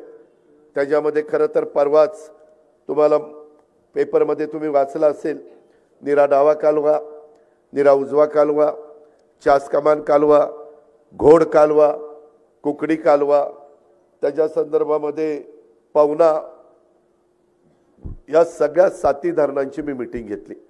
यंदा दुष्काळी वर्ष आहे, तरी देखील पाण्याचं काटकसरीनं नियोजन करून कसं पाणी देता येईल हा प्रयत्न मी केला। मित्रांनो, पाठीमागच्या काळामध्ये आम्ही ज्यावेळेस सरकारमध्ये नसतो त्यावेळेस अडचणी येतात। आता पण मला श्रीनिवास घाडगे सांगत होते की दादा असं असं पाणी आम्हाला द्या। मी ताबडतोब त्या अधिकाऱ्याला फोन लावला, अधिकारी मला भेटला नाही। आता मी नंतर त्याला पुन्हा माझी सभा झाल्यानंतर बोलणार आहे। त्या संदर्भात शेवटी पिकाला वेळच्या वेळेला पाणी मिळालं पाहिजे याबद्दल दुमत असायचं कारण नाही। क्षेत्र प्रचंड वाढलं। आता मी हेलिकॉप्टरनी आलो तर पूर्वी मगरपट्टा, अमानोरा वगैरे तिथं ऊस असायचा, आता तिथं सगळं नागरीकरण झालंय। पुढं आपण आल्यानंतर साधारण थेऊरच्या पासून पुढं आपल्याला जरा ऊस पाहायला मिळतो आणि पुढं आल्यावर दौंड तालुका आणि शिरूर तालुक्यामध्ये प्रचंड आज ऊस त्या ठिकाणी वरनं पाहायला मिळतो। कारखाना तर बंद, कसं काय होणार? परंतु सुदैवाने आपल्या ओळखीच्यांचे आजूबाजूला कारखाने, त्याच्यामध्ये त्यांनाही आपण सांगू शकतो की बाबा वेळेत ऊस त्या ठिकाणी घेऊन जावा। त्यांचाही घास तसा बघितलं तर फार मोठा झालाय। आत्ताच इथं दौंड शुगरचे वीर धवल जगदाळे ते म्हणले की दादा शिरूर तालुक्यातला ह्या सगळ्या परिसरातला जवळपास 2-1 लाख टन ऊस हा दौंड कारखाना घेऊन गेलेला आहे। अजूनही त्यांची घेऊन जायची तयारी आहे।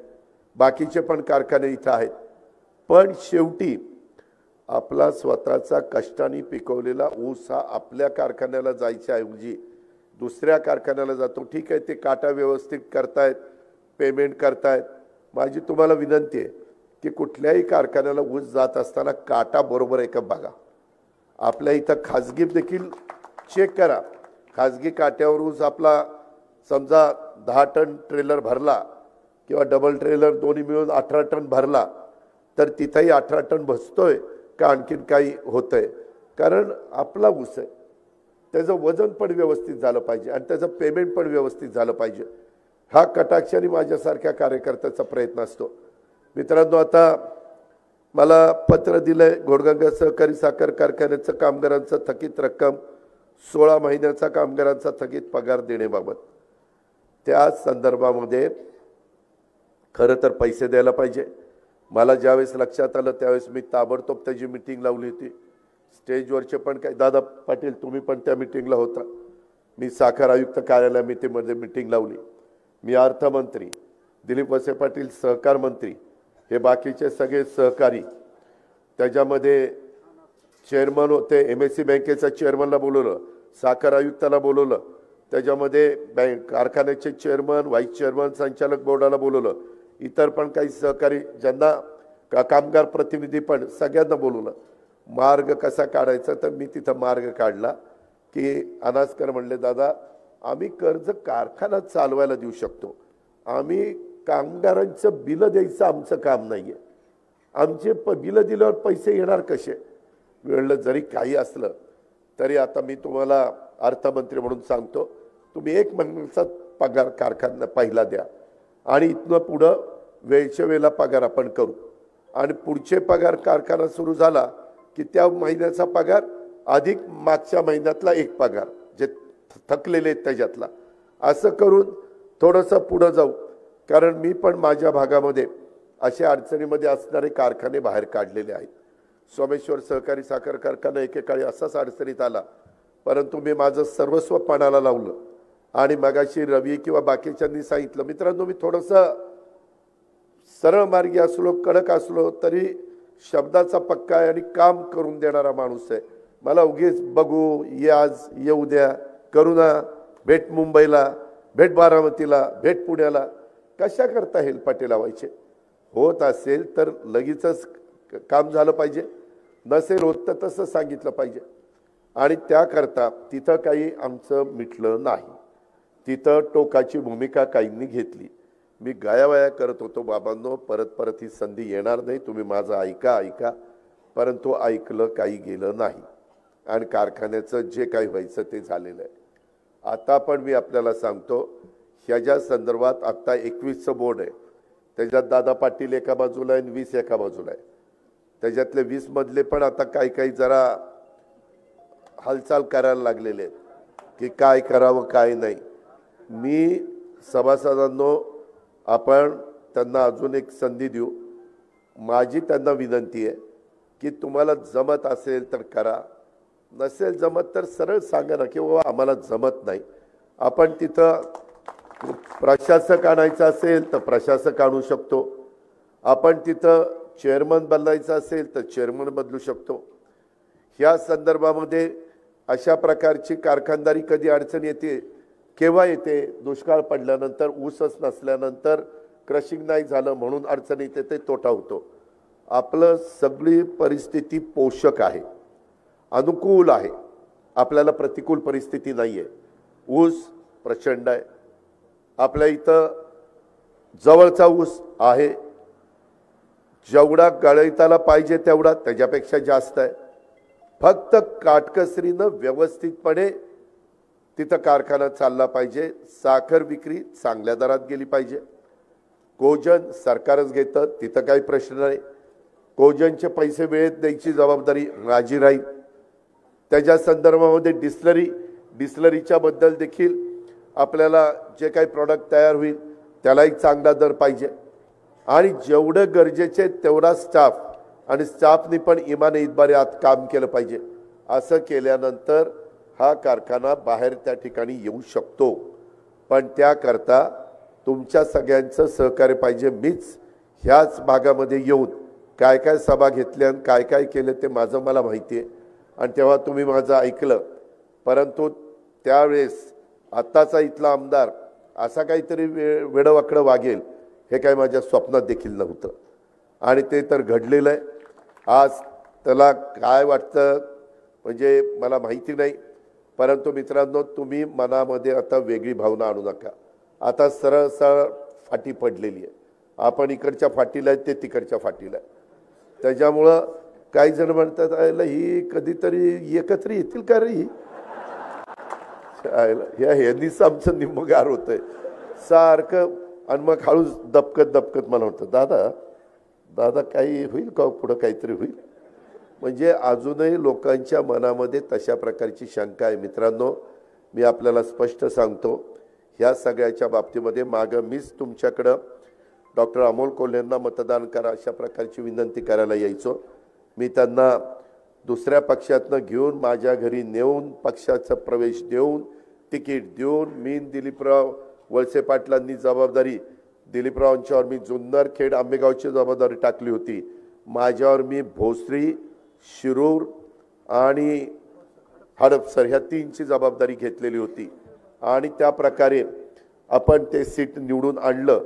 निवडून आणल्यानंतर मलाही वाटलं वक्तृत्व चांगलं आहे, दिसायला राजबिंड आहे, त्याच्यामध्ये चांगल्या पद्धतीनं काम करतील. परंतु मित्रांनो, नंतर 2-2.5 महिने 2च महिने झाले, 2 वर्ष झाली, आणि नंतर ते मला म्हणायला लागले की दादा मला राजीनामा द्यायचा. बोला राव, जनतेने 5 वर्ष निवडून दिलं, 2 वर्षातच राजीनामा द्यायचा, लोक जोड्याने मारतील राव आपल्याला, असं करू नका. काय अडचण काय नाही, मी कलावंत आहे दादा, माझ्या वेगवेगळ्या प्रकारचे नाटक असतात, चित्रपट असतात, त्याच्यावर परिणाम होतोय दादा. आणि मी मित्रांनो एक खोटं बोलणार नाही, मी तोंडावर असं समोरासमोर करीन. मी म्हणलं तसं करू नका, दिसायला खराब दिसतंय.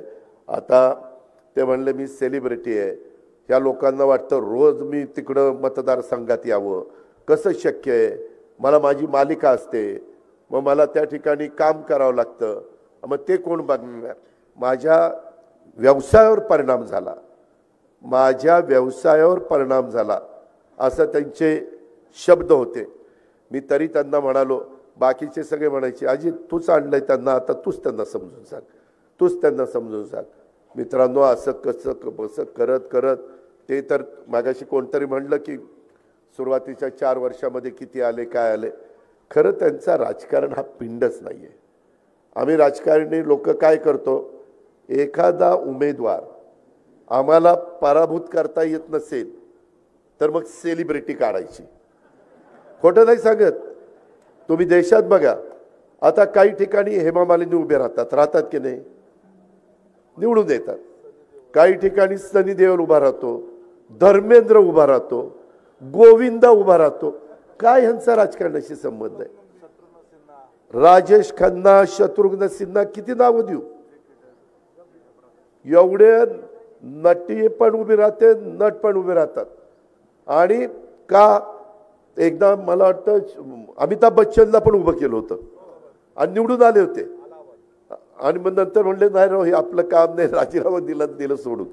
मित्रांनो, शेवटी त्यांना त्या भागातली विकासाची कामं करायला आवड आहे का?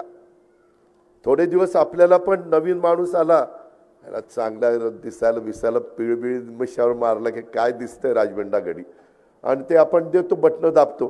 त्याच्यात आमच्याही चुका आहेत. आम्ही काही अंतर्मनी नाहीये. एखादा जण आला आणि बघितला आणि चांगला वाटला तर वाटतं की बाबा हा निघेल चांगला, परंतु त्याच्या डोक्यामध्ये काय चाललेलं आहे हे काय आम्हाला कळायला मार्ग नाही ना.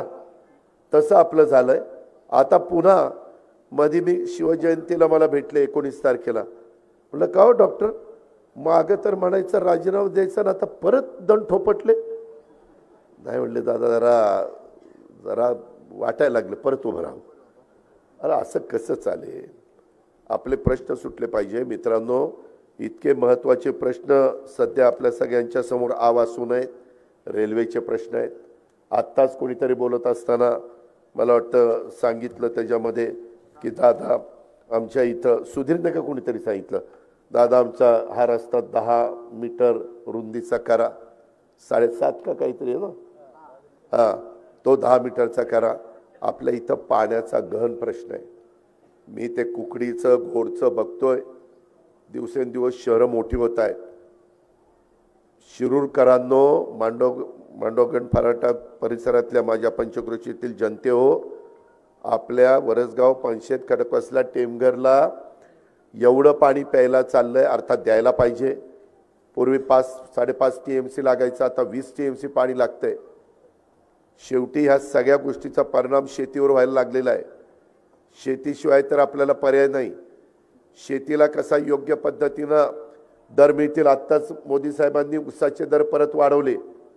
आत्ता मध्ये 1 महिना पण झाला नसेल, FRP वाढवली.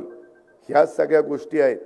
आणि ह्याच्यातून मी मध्ये एक विषय आणला की मुळशी धरणाची उंची वाढवायची आणि त्याच्यातनं काही पाणी साठवून ते मुळशी तालुक्याला पिण्याकरता द्यायचं. मागं भामा आसखेड हे दौंड तालुक्याला, आपल्याला माहिती आहे, हवेली आणि दौंड तालुक्याकरता भामा आसखेड केलं. मित्रांनो, आज भामा आसखेडला कॅनोल झाला नाही, सगळ्याच्या सगळं पाणी पिंपरी चिंचवड आणि पुण्याला प्यायला द्यावं लागलं. अख्खं धरण. विचार करा. धरणाच्या साईड तर ठराविकच आहेत. मी आता हा विचार करतो की पलीकडे पडणारं पावसाचं पाणी ते कुठं कुठं असे बांध घालायचे आणि ते अलीकडे वळून आपल्या इकडं पश्चिमेचं पाणी पूर्वेकडे आणायचं. अशा प्रकारचा प्रयत्न आमचा त्या ठिकाणी चाललेला आहे. ह्या अशा अनेक बाबी आहेत. आणि म्हणून मित्रांनो, आम्ही गेले 30-32 वर्ष काम करतोय. काही जण ज्यांनी हा सगळा पाया रचलाय त्यांची भूमिका वेगळी आहे. आम्ही त्याच्यावर कळस चढवण्याचं काम केलेलं आहे. गेले 30-32 वर्ष मी पण गप्प बसलेलो नाहीये. मी तुम्हाला सांगू इच्छितो की कामच करण्याचा प्रयत्न केला. आज इथं निवेदन देताना ज्या शेतकऱ्यांना 50,000 रुपये प्रोत्साहन अनुदान राहिलेले ते लवकरात लवकर मिळावं, ह्या बजेटमध्ये त्याची तरतूद केलेली ते तुम्हाला मिळेल. वेगवेगळ्या पद्धतीनं काही निधी मिळावा, चौपाटी इथं करावी, घाट करावा वगैरे बरंच काय काय काय काय काय दिलेलं आहे. आमचा जिव्हाळ्याचा प्रश्न, तुमचा जिव्हाळ्याचा प्रश्न आहे तो म्हणजे गोडगंगा सहकारी साखर कारखाना. माझा चॅलेंज आहे, आम्ही सोडून दुसरं कुणाचाही त्यांनी कोण मायेचा लाल उभा राहावं त्याने सांगावं की मी कारखाना चालू करून दाखवतो. कुणाचा घास नाही आहे. कारण जे 25 वर्ष होते त्यांनी स्वतःचा खाजगी कारखाना चांगला चालवलाय, पण तुमचा कारखाना मातीत घातला. हे झालंय की नाही? तुम्ही म्हणाल दादा तुम्हीच यायचं, त्याला मत द्या, कारखाना त्याला द्या, कारखाना त्याला द्या. त्यावेळेस दादा पाटलाच्या पॅनलला तुम्ही मदत केली असती तर ती चेअरमन झाला असता. झालं ना, चूक झाली ना माझी, मी कबूल करतो ना. मला काय माहिती की नंतर असा दिवटापणा दाखवेल. म्हणजे जे आहे ते आहे, परंतु तरी देखील दुरुस्त करण्याची ताकद फक्त आपल्यातच आहे, एवढाही मी दावा करतो. का तर अर्थ मंत्रालय माझ्याकडे, सहकार खातं आमच्या दिलीप वळसे पाटलाकडे, सहकार खात्याची परवानगी लागते ते दिलीपरावांकडनं घेऊ, अर्थ विभागाची परवानगी लागते ते कोण अजित पवार आहे त्याला सांगून त्याला करायला लावू, आणि मुख्यमंत्री आणि उपमुख्यमंत्र्यांची पण मदत लागते. शेवटी विकास कामाला एकनाथराव शिंदे देवेंद्र फडणवीस कधी विरोध करतच नाही, ते मदतच करत असतात. आज देखील अनेक कारखान्यांना आम्ही तशा पद्धतीनं मदत केलेली आहे. ही बाब देखील आपण लक्षामध्ये घ्या. आणि म्हणून जसं हे कारखान्याचं सांगतोय तसं लोकसभेच्या पण अजून जागा वाटप आमच्या महायुतीच्या झाले नाही, लवकरच होतील. परंतु मित्रांनो, त्या जागा वाटप झाल्यानंतर मी माणसातला माणूस लोकसभेचा उमेदवार म्हणून महायुतीचा मुख्यमंत्री उपमुख्यमंत्र्यांच्या चर्चा करून त्या ठिकाणी देईल. त्यावेळेस मात्र तुम्ही सगळ्यांनी एका जीवानी त्याच्या पाठीशी उभं राहिलं पाहिजे, अशी माझी शिरूरकरांना आग्रहाची त्या ठिकाणी विनंती आहे. आणि आम्ही अनेक महत्त्वाच्या बाबी त्या बाबतीमध्ये करतोय. मी यंदाचा अर्थसंकल्प सादर करत असताना छत्रपती संभाजी महाराजांचं स्मारक माझ्या खूप दिवस मनात होतं. आपलं वडू आणि तुळापूर इथं चांगलं स्मारक करायचं. 350 कोटी रुपये मंजूर केले. कशाला म्हणतात 350? मागं काही जण जिल्हा परिषदेमध्ये थोडाफार खर्च करायचे, पण ते तेवढ्या पुरता असायचं. आता इतकं सुंदर ते केलेलं आहे की पुढं पिढ्यानपिढ्या छत्रपती संभाजी महाराजांचा आदर्श, त्यांचा इतिहास, हा जाज्वल्य पद्धतीचा इतिहास, शौर्याचा इतिहास हा आमच्या तरुण पिढीच्या समोर राहिला पाहिजे. तिथं घाट पण, तिथं आपलं संगम आहे, त्या संगमावर पण खूप चांगल्या पद्धतीने घाट वगैरे केलेला आहे. परवा कुणी आला असेल तर त्यांनी तो प्लॅन बघितला असेल. मी परवाच बारामतीला बोलताना बोललो, करायचं तर नंबर 1च काम करायचं, नाही तर त्या भानगडीतच पडायचं नाही. अशा पद्धतीनं आपण तुळापूरला आणि वडूला महाराजांची एक भव्य दिव्य स्मारक करतोय. लहुजी वस्ताद साळवे स्मारक, ह्याला पैसे कोणी देत नव्हतं. मित्रांनो, मी 86 कोटी रुपये बजेटमध्ये तरतूद केली आणि तिथली जागा 5-5.5 एकर घेतली. आणि आता तिथं परवा मुख्यमंत्र्यांनी आम्ही भूमिपूजन केलं. आता त्या स्मारकाचं काम सुरू झालं. एकदम चांगलं देखणं स्मारक, म्हणजे खरोखरीच क्रांतीवीर लहुजी वस्ताद साळवे यांच्या नावाला साजेशा पद्धतीचं स्मारक आपण करतोय. मित्रांनो, आता बरेच दिवस मातंग समाज मला सांगायचं की दादा ते बार्टी, सारथी, महाज्योती या वेगवेगळ्यामध्ये जी काही मदत वेगवेगळ्या घटकाला होती त्याच्यात आमच्यावर अन्याय होतो, आमच्याकरता वेगळं काहीतरी आरटी काढा. मी यावेळी जाहीर केलं आणि त्यांच्याकरता आरटी काढलं. आता मातंग समाजाच्या माझ्या मुलांना मुलींना त्याचा फायदा झाल्याशिवाय राहणार नाही. फार समाज त्याच्यामध्ये समाधानी आहे. ते शेवटी पद सत्ता कशाला पाहिजे? मिरवायला नाही. लोकांचेही प्रश्न सुटले पाहिजेत, आया बहिणींचेही प्रश्न सुटले पाहिजेत. त्या पद्धतीनं आम्ही त्या ठिकाणी चाललोय. मला मधी राजगड ना आपला किल्ला, त्याच्या पायथ्याशी कोणी सांगितलं सईबाईंचं तिथं स्मृतीस्थळ आहे. आम्ही तिथं खोदाई सुरू केली. तिथं पालखुर्द म्हणून वेला तालुक्यामध्ये गाव आहे. तिथं ते सगळं सापडलं. तिथं 30 कोटी रुपयाचा आपण आराखडा तयार केलेला आहे आणि राजमाता सईबाईंच्या नावाला साजेसं काम आपण करतोय. राजगुरुनगर हुतात्मा शिवराम हरी राजगुरू यांचा देखील स्मारक आपण करतोय. 102 कोटी रुपये आपण खर्च करतोय. महात्मा फुले वाडा आणि क्रांती ज्योती सावित्रीबाई फुले स्मारक हे पण आपण काम हातामध्ये घेतलेलं आहे. संत जगनाडे महाराज समाधी स्थळ सदुंबरेला मावळ तालुक्यात आपण करतोय. आमच्या इंदापूर तालुक्यात मालोजीराजे भोसले यांची गडी आणि दर्गा परिसर तो 40 कोटीचा आपण डेव्हलप करतोय. ज्योतिबा देवस्थान एकविरा देवी असंही आपण करतोय. अष्टविनायकाला पण जिथं कुठं मदत पाहिजे तिथं मदत करण्याची माझी आणि आमच्या सरकारची भूमिका आहे. छत्रपती शिवाजी महाराजांच्या शौर्याचे साक्षीदार असलेल्या महाराष्ट्रातील 11 गड किल्ल्यांच्या जागतिक वारसा स्थळाचा दर्जा देण्याचं काम देखील आपण केलेलं आहे. पुण्याला जाताना ट्रॅफिकची कोंडी होते म्हणजे माणूस इथनं वाघोलीपर्यंत जोरात जातोय आणि वाघोली ते पुण्यात जाता जाता पार म्हणजे एखाद्याचा पूर्णपणे वैतागून जातोय. अक्षरशः त्याची सहनशीलता संपते आणि म्हणून 10,000 कोटी रुपये ह्या मार्गाकरता आपण जमीन घ्यायला दिलेले आहेत. आता त्या जमिनी घेऊन झालेल्या आहेत. आता तिथं रस्त्याचं काम त्या बाबतीमध्ये सुरू होईल. रेल्वे प्रकल्प पण आपण करतोय. कल्याण मुरबाड पुणे नाशिक सोलापूर तुळजापूर धाराशिव अशा पद्धतीने पुणे लोणावळा पण आपण त्या बाबतीमध्ये रेल्वे प्रकल्पाचं काम करतोय. अशा खूप गोष्टी मित्रांनो आपल्या बाबतीमध्ये चाललेल्या आहेत आणि त्या करण्याच्या करता माझा सतत प्रयत्न आहे. तुम्ही कामाच्या बाबतीमध्ये कुठं काही काळजी करू नका. त्यामध्ये निश्चितपणे हे नवीन वर्ष आहे. त्याच्यात 2 महिने आचारसंहिता राहील लोकसभेची, 2 महिने राहील विधानसभेची. राहिलेल्या 8 महिन्यातच आपल्याला त्या वर्षीचा निधी हा नियोजनबद्ध पद्धतीने खर्च करायचा आहे. माझी तुम्हालाही विनंती आहे, आम्ही ज्यावेळेस DPCचा पैसा देतो त्यावेळेस गावात त्याचं काम करताना काम दर्जेदार करा. हे मगाशी तुम्ही सांगितलं बारामतीमध्ये मी खरोखरी सकाळी 6ला उठतो, 6ला बाहेर पडतो, 5ला उठून आणि कामं बघायला जातो. कशी कामं चाललीत, काय कामं चाललीत. कामं दर्जेदार झाली तर आपल्यालाही समाधान मिळतं आणि तालुक्याला पण वाटतं की खरंच बाबा आपला लोकप्रतिनिधी काम करतोय. ह्या गोष्टीची पण जाणीव आपण सगळ्यांनी ह्या निमित्तानं ठेवावी. आणि तसं बघितलं तर मगाशी दादा पाटलांनी सांगितलेली गोष्ट खरी आहे. दादा काय किंवा बाकीचे सगळे आमचे सहकारी काय, राजेंद्र असेल, सुधीर असेल किंवा बाबासाहेब असतील, बऱ्याच जणांची नावं घेता येतील. हे सगळे तसं आम्ही अनेक वर्ष एकमेकाला साथ दिलेली आहे. मधल्या काळामध्ये कुठं काही थोडंसं घडतं परंतु त्याला जास्त महत्त्व न देता खऱ्या अर्थाने आपल्या सगळ्यांच्या समोर अनेक समस्या आहेत.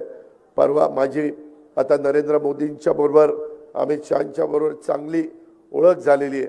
आम्ही अनेकांना वेळेला कार्यक्रमाला एकत्र असतो त्यावेळेस मी पण त्यांना एकनाथराव मी काही मुद्दे सांगत असतो की साहेब हा प्रश्न आहे, ह्याच्यामध्ये थोडंसं लक्ष देण्याची गरज आहे. आपल्या इथं जसं कांदा उत्पादक शेतकरी कांदा निर्यातीच्या बद्दल साहेब आता त्याच्यात आपल्याला निर्यातीला परवानगी दिली पाहिजे. कांदा उत्पादक शेतकऱ्याचं त्याच्यात नुकसान होतं आहे. मध्ये काही 1000 मेट्रिक टन कांदा निर्यात करायला परवानगी दिलेली आहे. अशा अनेक प्रश्न. आता तुम्हाला लाईट व्यवस्थित मिळावी म्हणून आम्ही सोलरवरच तुम्हाला आता वीज देणार आहे. 8.5 लाख पंप आम्ही सोलरवर द्यायचा निर्णय घेतला आहे. काय होतं आहे, तुम्हाला दिवसा लाईट निम्मे दिवस मिळतील, रात्री निम्मे दिवस मिळते.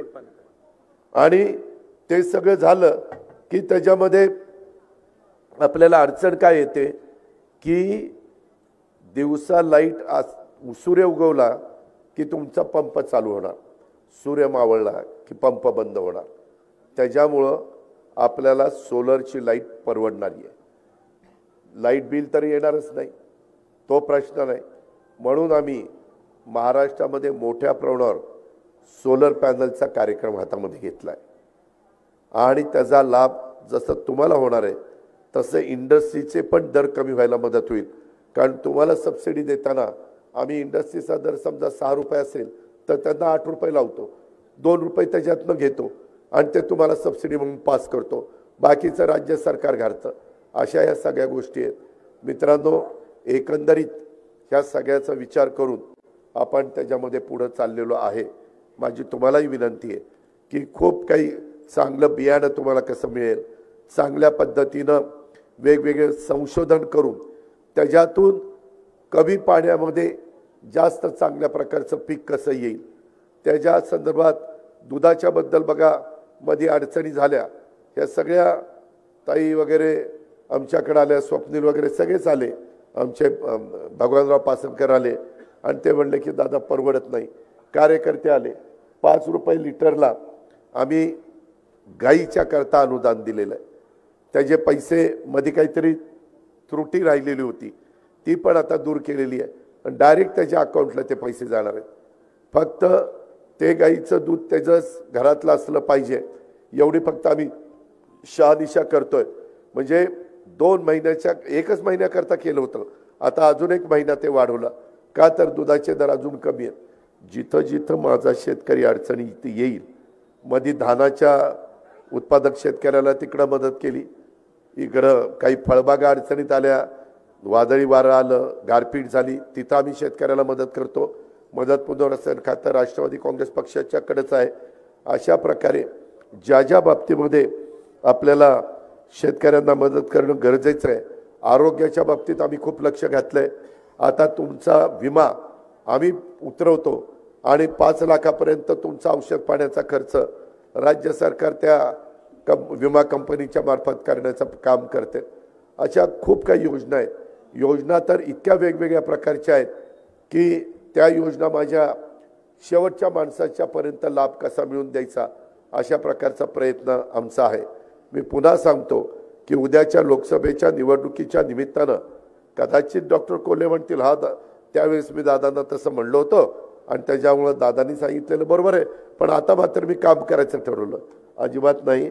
आत्ता पण जोरात वेगवेगळ्या ठिकाणी त्यांना ज्या जागा लढवायच्यात ना तिथं 3-3, 4-4 दिवस ते प्रयोग त्यांचा चाललेला आहे. 3-3, 4-4 दिवस आणि त्याच्यातून एक वातावरण निर्मिती चाललेली आहे. मित्रांनो, ते तात्पुरती आहे. आपल्याला तर महाराजांचा इतिहास वगैरे सगळ्या गोष्टी माहिती आहेत. आता मात्र तसं करून चालणार नाही. शेवटी मी आपल्याला जाता जाता मांडवगड फराट्याच्या माझ्या जनतेला, शिरूरकरांना सांगतो की आता देशाची हवा ही मोदींच्या बाजूची आहे. ही वस्तुस्थिती आहे. मोदी की गॅरंटी सतत ते सगळीकडे सांगतायत आणि अक्षरशः तुम्ही परवा पण 3 राज्य छत्तीसगड, राजस्थान, मध्य प्रदेश हे भारतीय जनता पक्षाकडे गेलेले आहेत. आम्ही NDA मध्ये आहोत. आमचा पक्ष वेगळा आहे, आमची विचारधारा वेगळी आहे. शाहू फुले आंबेडकर आणि शिवाजी महाराजांच्या विचारधारेने आम्ही पुढे चाललेलो आहे. आम्ही अल्पसंख्याक समाजाला पण मदत करतोय. कालच्या अर्थसंकल्पामध्ये तुम्ही काढून बघा की त्या विभागाला कसा निधी दिलेला आहे आणि तिथं पण शिक्षणाच्या करता इतर सवलती आम्ही देतोय. शेवटी समाजातला असा कुठलाही घटक राहता कामा नये. हे सरकार माझा विचार करत नाही. त्याकरता आपल्याला केंद्रात ज्यांचं सरकार येणार आहे त्यांच्या विचाराचा खासदार गेला तर आपल्याला कामं व्हायला मदत होणार आहे. विरोधी पक्षाचा खासदार गेला की नुसताच तलवार काढतो, नुसताच तिथं लढवत बसतोय, त्याचा काय उपयोग आहे?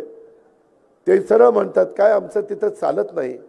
आता परवा पण कुणीतरी मगाशी इथं काढलं, काल का परवा का नाही परवा मी काल अमरावतीला होतो, तर त्याच्यामध्ये मला कानात सांगितलं दादा निलेश लंकेच्या मतदारसंघामध्ये माझं संध्याकाळी नाटक आहे आणि मी त्यात जातो. तो उठला की अशोक पण उठला, पुढं अमोल मागा अशोक, निघाली जोड. म्हणलं अरे थांबा, कार्यक्रम होईपर्यंत थांबा. छत्रपती संभाजीराजांच्यामुळं तुम्हाला ओळख झालेली आहे आणि मध्येच सोडून जायचं आहे. परंतु आता काय करता, लोकशाही आहे. ज्याला बसायचं ते बसतो, ज्याला उठून जायचं ते उठून जातो. ह्या पद्धतीचं यांचं सगळं काम चाललेलं आहे. यांच्याकडनं अशोकला तर टोटली मदत तो आमदार असताना मीच केलेली आहे. हे त्यांनी कधी पण त्याला रात्री 12ला उठवलं तरी ती बावचळून म्हणा हा दादानी केली दादानी केली असंच म्हणेल, कारण मी केलेलीच आहे ना. त्यामुळं मी इथून पुढं पण तुम्हाला मदत करत राहील, तुम्ही काळजी करू नका. सुदैवाने अर्थ मंत्रालय आपल्याकडे आहे. तुम्ही फक्त एका जीवानी जशी 91 साली मला साथ दिली आणि त्याच्यानंतरच्याही काळामध्ये सातत्याने साथ देत आलेला आहे. मी आपल्या पुणे जिल्ह्याची कामं होण्याकरता मंत्रिमंडळामध्ये राज्याचा मदत करतोच, ते माझं कर्तव्य आहे. त्याकरता लोकांनी मला तिथं बसवलेलं आहे. परंतु त्याचबरोबर आपल्या जिल्ह्याला पण कसा निधी मिळेल आणि आपल्या जिल्ह्यातली कामं कशी होतील, तुमच्या इथली पंचायत समिती घ्या, तुमच्या इथलं नगरपालिकेचं कार्यालय घ्या, तुमच्या इथं प्रशासकीय इमारत घ्या, कुठल्याही इमारती घ्या, ह्या सगळ्या माझ्या काळातच मी तुम्हाला करून दिलेल्या आहेत. त्याच्यामध्ये आज पुण्याचं कलेक्टर ऑफिस, पुण्याचं विभागीय आयुक्त कार्यालय, पुण्याचं साखर भवन, पुण्याचं कृषी भवन आता काम चाललंय, पुण्याचं सारथीचं ऑफिसचं काम चाललंय, पुण्याचं शालेय शिक्षण विभागाचं काम चाललंय, पुण्याचं कामगार भवनाचं काम चाललंय, पुण्याचं आता सहकार भवनचं काम त्या ठिकाणी सुरू केलेलं आहे, पुण्याचं गेस्ट हाऊस, सर्किट हाऊस पूर्वी कसं होतं ना आता कसं झालंय बघा. ज्या ज्या गोष्टीमध्ये लोकांचं जाणं येणं मोठ्या प्रमाणावर आहेत त्या सगळ्या इमारती दिमागदार करण्याचं काम आणि त्याच्यातनं लोकांचे प्रश्न सुटावेत, लोकांना हेलपाटे कमी घालायला लागावेत, हा त्याच्या पाठीमागचा माझा दृष्टिकोन आहे. मला आता दुसरं काही नकोय. ह्याच्यातून केंद्रामध्ये मोदी साहेबांनी जागतिक पातळीवर आपल्या भारताचं नाव हे वरच्या क्रमांकावर नेलेलं आहे. आपल्याला अर्थव्यवस्था बळकट करायची. अर्थव्यवस्था बळकट झाल्यानंतर परदेशी गुंतवणूक येते, परराज्यातली गुंतवणूक येते, परजिल्ह्यातली गुंतवणूक येते, त्याच्यातनं रोजगार मिळतो, पर्यटनाला चालना द्यायची, त्याच्यातनं रोजगार त्या ठिकाणी निर्माण होतो. पूर्वी रस्ते कसे होते, आता रस्ते कसे चाललेले आहेत, नॅशनल हायवे कशा पद्धतीने चाललेले आहेत, वंदे भारत ट्रेन कशा सुरू केलेल्या आहेत, नवीन नवीन विमानतळं कशी केलेली आहेत, पुण्याच्याही विमानतळाचा विस्तार कसा केलेला आहे, अशा खूप काही गोष्टी मित्रांनो आपल्याला सांगता येतील. आणि आज देश पातळीवर मोदींच्या एवढी धमक असणारा दुसरा कुठला नेता पाहायला मिळत नाही. कुणी पण उठावं, अजित पवार तुम्ही चुकीचं सांगताय, हा नेता चांगलं चालवेल असं सांगा, नाव सांगा. आहे कुठलं नाव? कुणी माझ्या महिलांनी सांगावं. कुणी आज नाहीये. त्यांच्यात वाद चाललेत, भांडणं चाललेली आहेत. भांडणांनी चार दिशेला चार ठिकाणी सगळ्यांची तोंड होतात. असं होत नाही. नेता जर मजबूत असेल तर देश अतिशय गतीनं पुढे जात असतो आणि देशाचा सर्वांगीण विकास होत असतो. त्यांच्यामुळं तो होतोय. त्यांच्यामुळं आपल्याला महाराष्ट्राचा विकास करायचा आहे. म्हणून मोदींच्या विचाराचे खासदार निवडून द्यायचे. ते जेवढे खासदार जातील तेवढा आपल्याला मोठ्या प्रमाणावर त्याची मदत होणार आहे. ही पण बाब लक्षात ठेवा. आणि त्याच्यातून मग नंतर विधानसभेच्या निवडणुकीच्या निमित्तानं पण जे सांगायचे ते त्यावेळेस सांगेन. पण आता महायुतीचं सरकार तुमच्याकरता काम करत आहे. खूप काही वेगवेगळी कामं आमच्या हातामध्ये आहेत आणि ती पूर्ण करण्याची आमची 100% तयारी आहे. माझी कामगारांना विनंती आहे, तुम्हाला जर असं वाटत असेल की बाबा आमचे पगार व्हावेत, तुमचे पगार व्हावेत, तर एकदा तुमच्या बोर्डाला भेटा आणि बोर्डाला म्हणा ती दादा काल आला होता ना असं सांगत होता, जाऊ द्या त्याच्याकडे जाऊन जर काम होत असेल तर चला तिकडं घेऊ चालू करून. तसं असेल तर तशी आपली तयारी. काही दिवस देतो आणि जर नाहीच ऐकलं तर यांना कारखाना चालवता येत नाही. म्हणून त्यांना नोटीस काढणार. नोटीस काढून रितसर जे काही सहकाराचे नियम असतील त्या नियमाप्रमाणे पुढची ॲक्शन त्या ठिकाणी घ्यावी लागणार. कारण मला शेवटी शिरूर तालुक्यातल्या सभासदांचं हित पाहायचं आहे. मला काही संचालक बोर्डाचं हित पाहायचं नाही. ही बाब देखील तुम्ही सगळ्यांनी लक्षामध्ये ठेवा आणि त्या कामाला तुम्ही मला साथ द्या. लोकसभेला देखील तुम्ही महायुतीला साथ द्या. हीच आग्रहाची नम्रतेची कळकळीची विनंती करतो आणि आपल्या सगळ्यांची रजा घेतो. जय हिंद, जय महाराष्ट्र.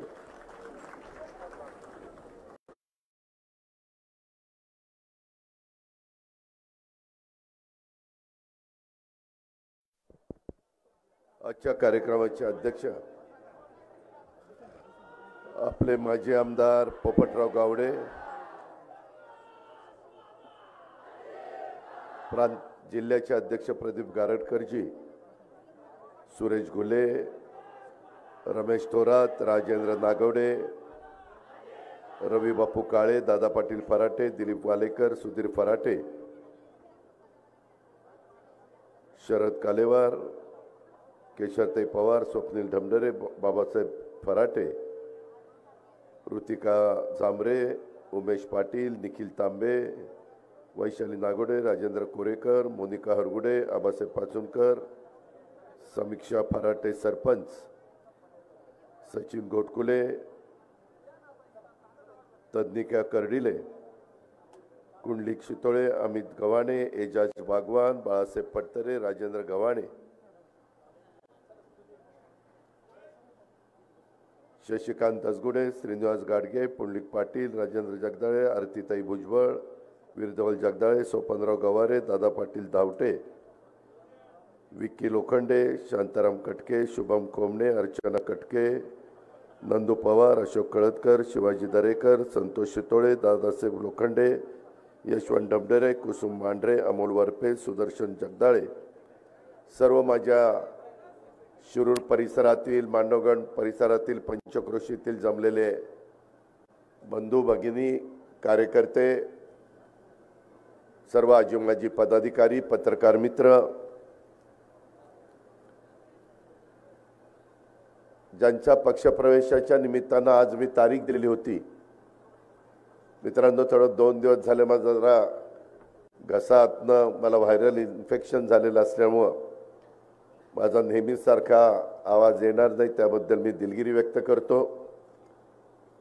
आज मधल्या काळामध्ये दादा पाटील फराटे, सुधीर फराटे, बाबासाहेब फराटे, त्याच्यामध्ये राजेंद्र कोरेकर, ह्या सगळ्या सहकारी मित्रांनी राष्ट्रवादी काँग्रेस पक्षामध्ये प्रवेश केला आणि त्याच वेळेस मी त्यांना सांगितलेलं होतं की एक तारीख मी देईन, मांडवगण फराट्याच्या परिसरामध्ये आपण एक कार्यक्रम घ्यावा, आणि ती तारीख आज ठरली. हा कार्यक्रम झाल्यानंतर मी, पोपटराव गावडे, आम्ही सगळेजण मंचरला आज बरेच कार्यक्रम आहेत आणि तिथे एक सभा करून मी मुंबईला जाणार आहे. थोडं सकाळची वेळ दिलेली असल्यामुळं सकाळी आल्यावर थोडी आपली अडचण झाली, हे जे मला जाणीव आहे, परंतु कामाचा व्याप असल्यामुळं वेळा ॲडजस्ट कराव्या लागतात. कधी काळी सकाळी लवकर उठून पण सभेला त्या ठिकाणी यावं लागतं. मी माझी दादा पाटील फराटे, सुधीर फराटे, बाबासाहेब, राजेंद्र या सगळ्यांचं स्वागत केलंच, परंतु आज बाकीचे जे काही कार्यकर्ते आहेत त्यांची इच्छा होती की तिथं जाऊन त्यांचंही स्वागत करावं, आणि म्हणून आज वेगवेगळ्या गावातले, मग बिंटू बनकर असतील, सिद्धार्थ कदम असतील, दत्तात्रय गदादे, उज्ज्वलाताई शेलार, दादा पाटील धावटे, लक्ष्मणराव वाळके, हनुमंतराव पवार, शरद गायकवाड, मीनाक्षी फराटे, सुवर्णा फराटे, अमोल शितोळे, संजय फराटे, महादेव फराटे, कमलताई कोकडे, कविताताई बिडकर, ज्योतिताई जाधव, अमोल जगताप, बाळासाहेब कोळपे, असे असंख्य सहकारी मित्रांनी, मग ते माझ्या नावऱ्याचे असतील, नागरगावचे असतील, पिंपळसुट्टीचे असतील, अंधळगावचे असतील, आपल्या इकडचं शेवटचं गाव तांदळीचे असतील, वडगाव रसाईचे असतील, सिरसगाव काट्याचे असतील, आणि शिरूर पंचक्रोशीतील अनेक कार्यकर्त्यांनी आज राष्ट्रवादी काँग्रेस पक्षामध्ये प्रवेश केलेला आहे. मी त्यांचं देखील मनापासून स्वागत करतो. आणि मूळ असणारा राष्ट्रवादी काँग्रेस पक्ष आणि ह्यांची सगळ्यांची ताकद, ह्याच्यामध्ये निश्चितपणे आपल्याला उद्याच्या काळामध्ये राष्ट्रवादी काँग्रेसमय वातावरण आपल्या शिरूर तालुक्यामध्ये होण्याच्या करता मदत झाल्याशिवाय राहणार नाही, अशा प्रकारचा विश्वास देखील व्यक्त करतो.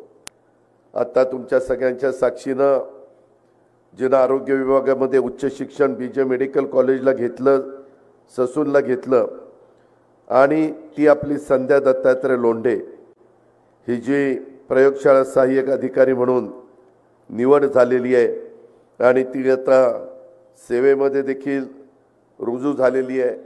आपल्यातल्या मुलं मुली शिकतायत, चांगल्या पद्धतीनं त्यांनी मेरिटमध्ये आल्यानंतर त्यांना नोकऱ्या मिळत आहेत, मोठी महत्त्वाची जबाबदारी त्या पार पाडतायत। मी संध्याचं मनापासून कौतुक करतो आणि तिला पुढच्या वाटचालीच्या करता शुभेच्छा देतो। त्याचबरोबर माझ्या इतर मुलींना आव्हान करतो की आपण पण मनामध्ये कुठल्याही प्रकारची भावना न आणता चांगला अभ्यास करा, चांगले कोर्सेस करा, वेगवेगळ्या प्रकारच्या भरती हे राज्य सरकारच्या विविध विभागामध्ये चाललेले आहेत। परवाच मी एकनाथराव शिंदे आणि देवेंद्रजी एकत्र होतो त्यावेळेस आणखीन पोलिसांची पण भरती आपण मोठ्या प्रमाणावर करायचं ठरवलेलं आहे। जवळपास एकूण 2.25 लाख वेगवेगळ्या डिपार्टमेंटमधली भरती करण्याचा निर्णय राज्य सरकारने घेतलेला आहे। त्याच्यातले काही हजार भरती झालेले आहेत, बाकीच्यांच्या पण काही MPSCच्या मार्फत, काही टाटा कंपनीच्या मार्फत, म्हणजे त्यांना आपण भरतीचं कॉन्ट्रॅक्ट दिलेलं आहे। अशा वेगवेगळ्या चांगल्या एजन्सीच्या मार्फत आपण ती भरती करण्याचा प्रयत्न करतोय। एकंदरीतच आज इथं आल्यानंतर अनेक विषयाचे निवेदनं मला गावच्या सरपंचांनी दिली, काही गावातल्या प्रमुख लोकांनी गेली, काही माझ्या शेतकरी बांधवांनी दिली। त्याच्यामध्ये काही विकासाच्या करता निधी मागितलाय, कुठं कॅनॉलच्या कामाच्या करता निधी मागितलाय, कुठं पूल मागितलाय, कुठं रस्ते मागितलेले, अशी अनेक प्रकारची निवेदनं मी सगळी बारकाईने चाळत होतो। तर त्याच्यामध्ये मी आपल्याला एक सांगेन, जसा उल्लेख मगाशी बोलत असताना आपल्या भाषणामध्ये रवीनं केला, मधी मी जिल्ह्याचा पालकमंत्री झाल्यानंतर सगळ्याच आमचं 3 पक्षाचं सरकार आहे, भाजप, शिवसेना आणि राष्ट्रवादी काँग्रेस पक्ष। शेवटी पालकमंत्री म्हणून मला सगळ्यांनाच मदत करावी लागते, आमदारांना पण मदत करावी लागते आणि जिल्हा परिषदेच्या मार्फत आणि DPC ज्याला जिल्हा वार्षिक योजना आपण म्हणतो त्याच्या वतीनं पण मी काही निधी देण्याचा प्रयत्न मग दिलीप असेल, रवी असेल किंवा बाकीच्या असंख्य सहकाऱ्यांना दिला। आणि पुढं 31 मार्च आता लवकरच 2-4 दिवसात 5-6 दिवसात आचारसंहिता लागेल म्हणतात, 1 आठवड्यात, आणि ते लागल्यानंतर मार्च महिन्यात तर आचारसंहितेमध्ये जाईल, एप्रिल महिना आचारसंहितेमध्ये जाईल आणि लोकसभेच्या निवडणुका झाल्यावर आचारसंहिता दूर केली जाईल। त्याच्यानंतर 1 एप्रिलला नवीन वर्ष सुरू होतं।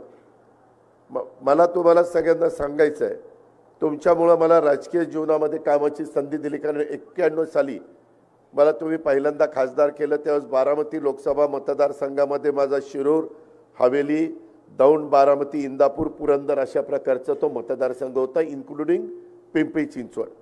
तो काळ वेगळा होता, त्यावेळेसचे सगळे मान्यवर वेगळे होते, त्यावेळेस काही माझ्या तरुणांचे जन्म पण झालेले नसतील, कारण हा मी सांगतोय तो काळ 33 वर्षापूर्वीचा आहे।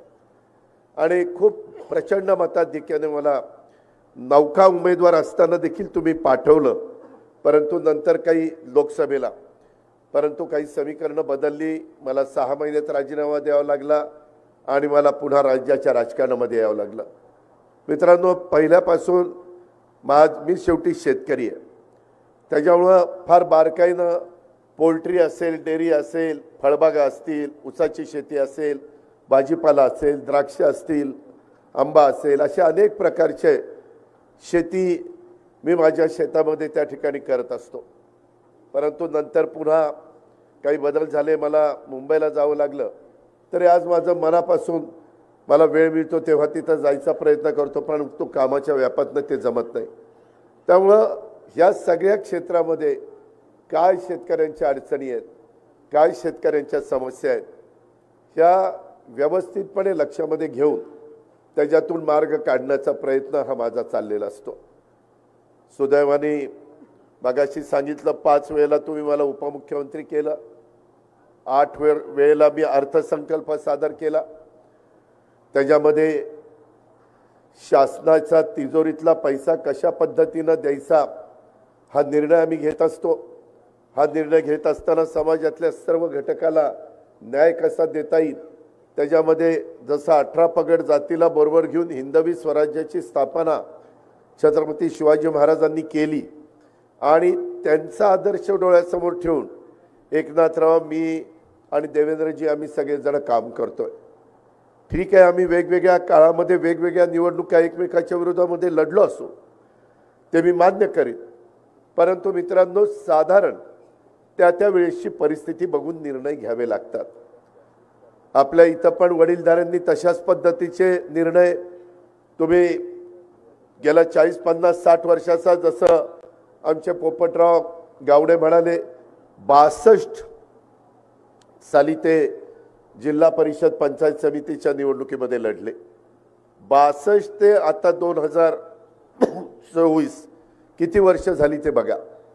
म्हणजे त्यावेळेस पासून अनुभव असणारी मंडळी पण इथं साक्षीला आहेत आणि काम करत असताना माझा हा कटाक्षाने प्रयत्न असतो. मला आठवतंय इकडचा सगळा आपला जो नदीचा काठ आहे इथं रस्त्याची काय दुरवस्था असायची, कशा पद्धतीने आपला ऊस जाताना आपल्याला त्रास व्हायचा, कशा प्रकारे बाकीचे येऊन दिला तर ह्या दरात द्या नाहीतर देऊ नका अशा पद्धतीनं आपल्याला ऐकवायचे. आणि ते खूप आपण आपल्या वडीलधाऱ्यांनी आपल्या बापदाद्यांनी सहन केलं. पण काळ बदलत गेला. आम्ही देखील राजकारणामध्ये आलो. आम्ही त्याच्यातनं संस्था चांगल्या चालवण्याचा प्रयत्न केला. आपली जिल्हा परिषद असेल, आपला दूध संघ असेल, आपल्या वेगवेगळ्या प्रकारच्या संस्था, पुणे जिल्हा मध्यवर्ती सहकारी बँक असेल, इथं रमेश अप्पा बसलेत. कालपर्यंत मी तिथं डायरेक्टर होतो, परंतु अलीकडं व्यापामुळे मी राजीनामा दिला. परंतु दिलीप वळसे पाटील तिथं अजूनही आहेत, अप्पा तिथं आहेत, Digambar Durgade chairman, Sunil Chandere vice chairman म्हणून काम करतात, अनेक इतर सहकारी. एकच भावना असते की बाबा शेतकऱ्यांना किफायतशीर दरामध्ये 0% व्याजाने पीक कर्ज मिळावं, माझ्या आया बहिणींना महिला बचत गटाला कमी टक्के व्याजाने पैसे मिळावेत, ते कर्ज मिळावं, माझ्या शेतकऱ्यांच्या मुलाला परदेशामध्ये जायचं असेल तर 6% व्याजाने त्यांना त्या ठिकाणी पैसे उपलब्ध व्हावेत. 30-30, 40-40 लाख रुपये पुणे जिल्हा मध्यवर्ती सहकारी बँक त्या बाबतीमध्ये मदत करत असते. अशा अनेक गोष्टीला आपली बँक मदत करत असते. मी जरी बोर्डात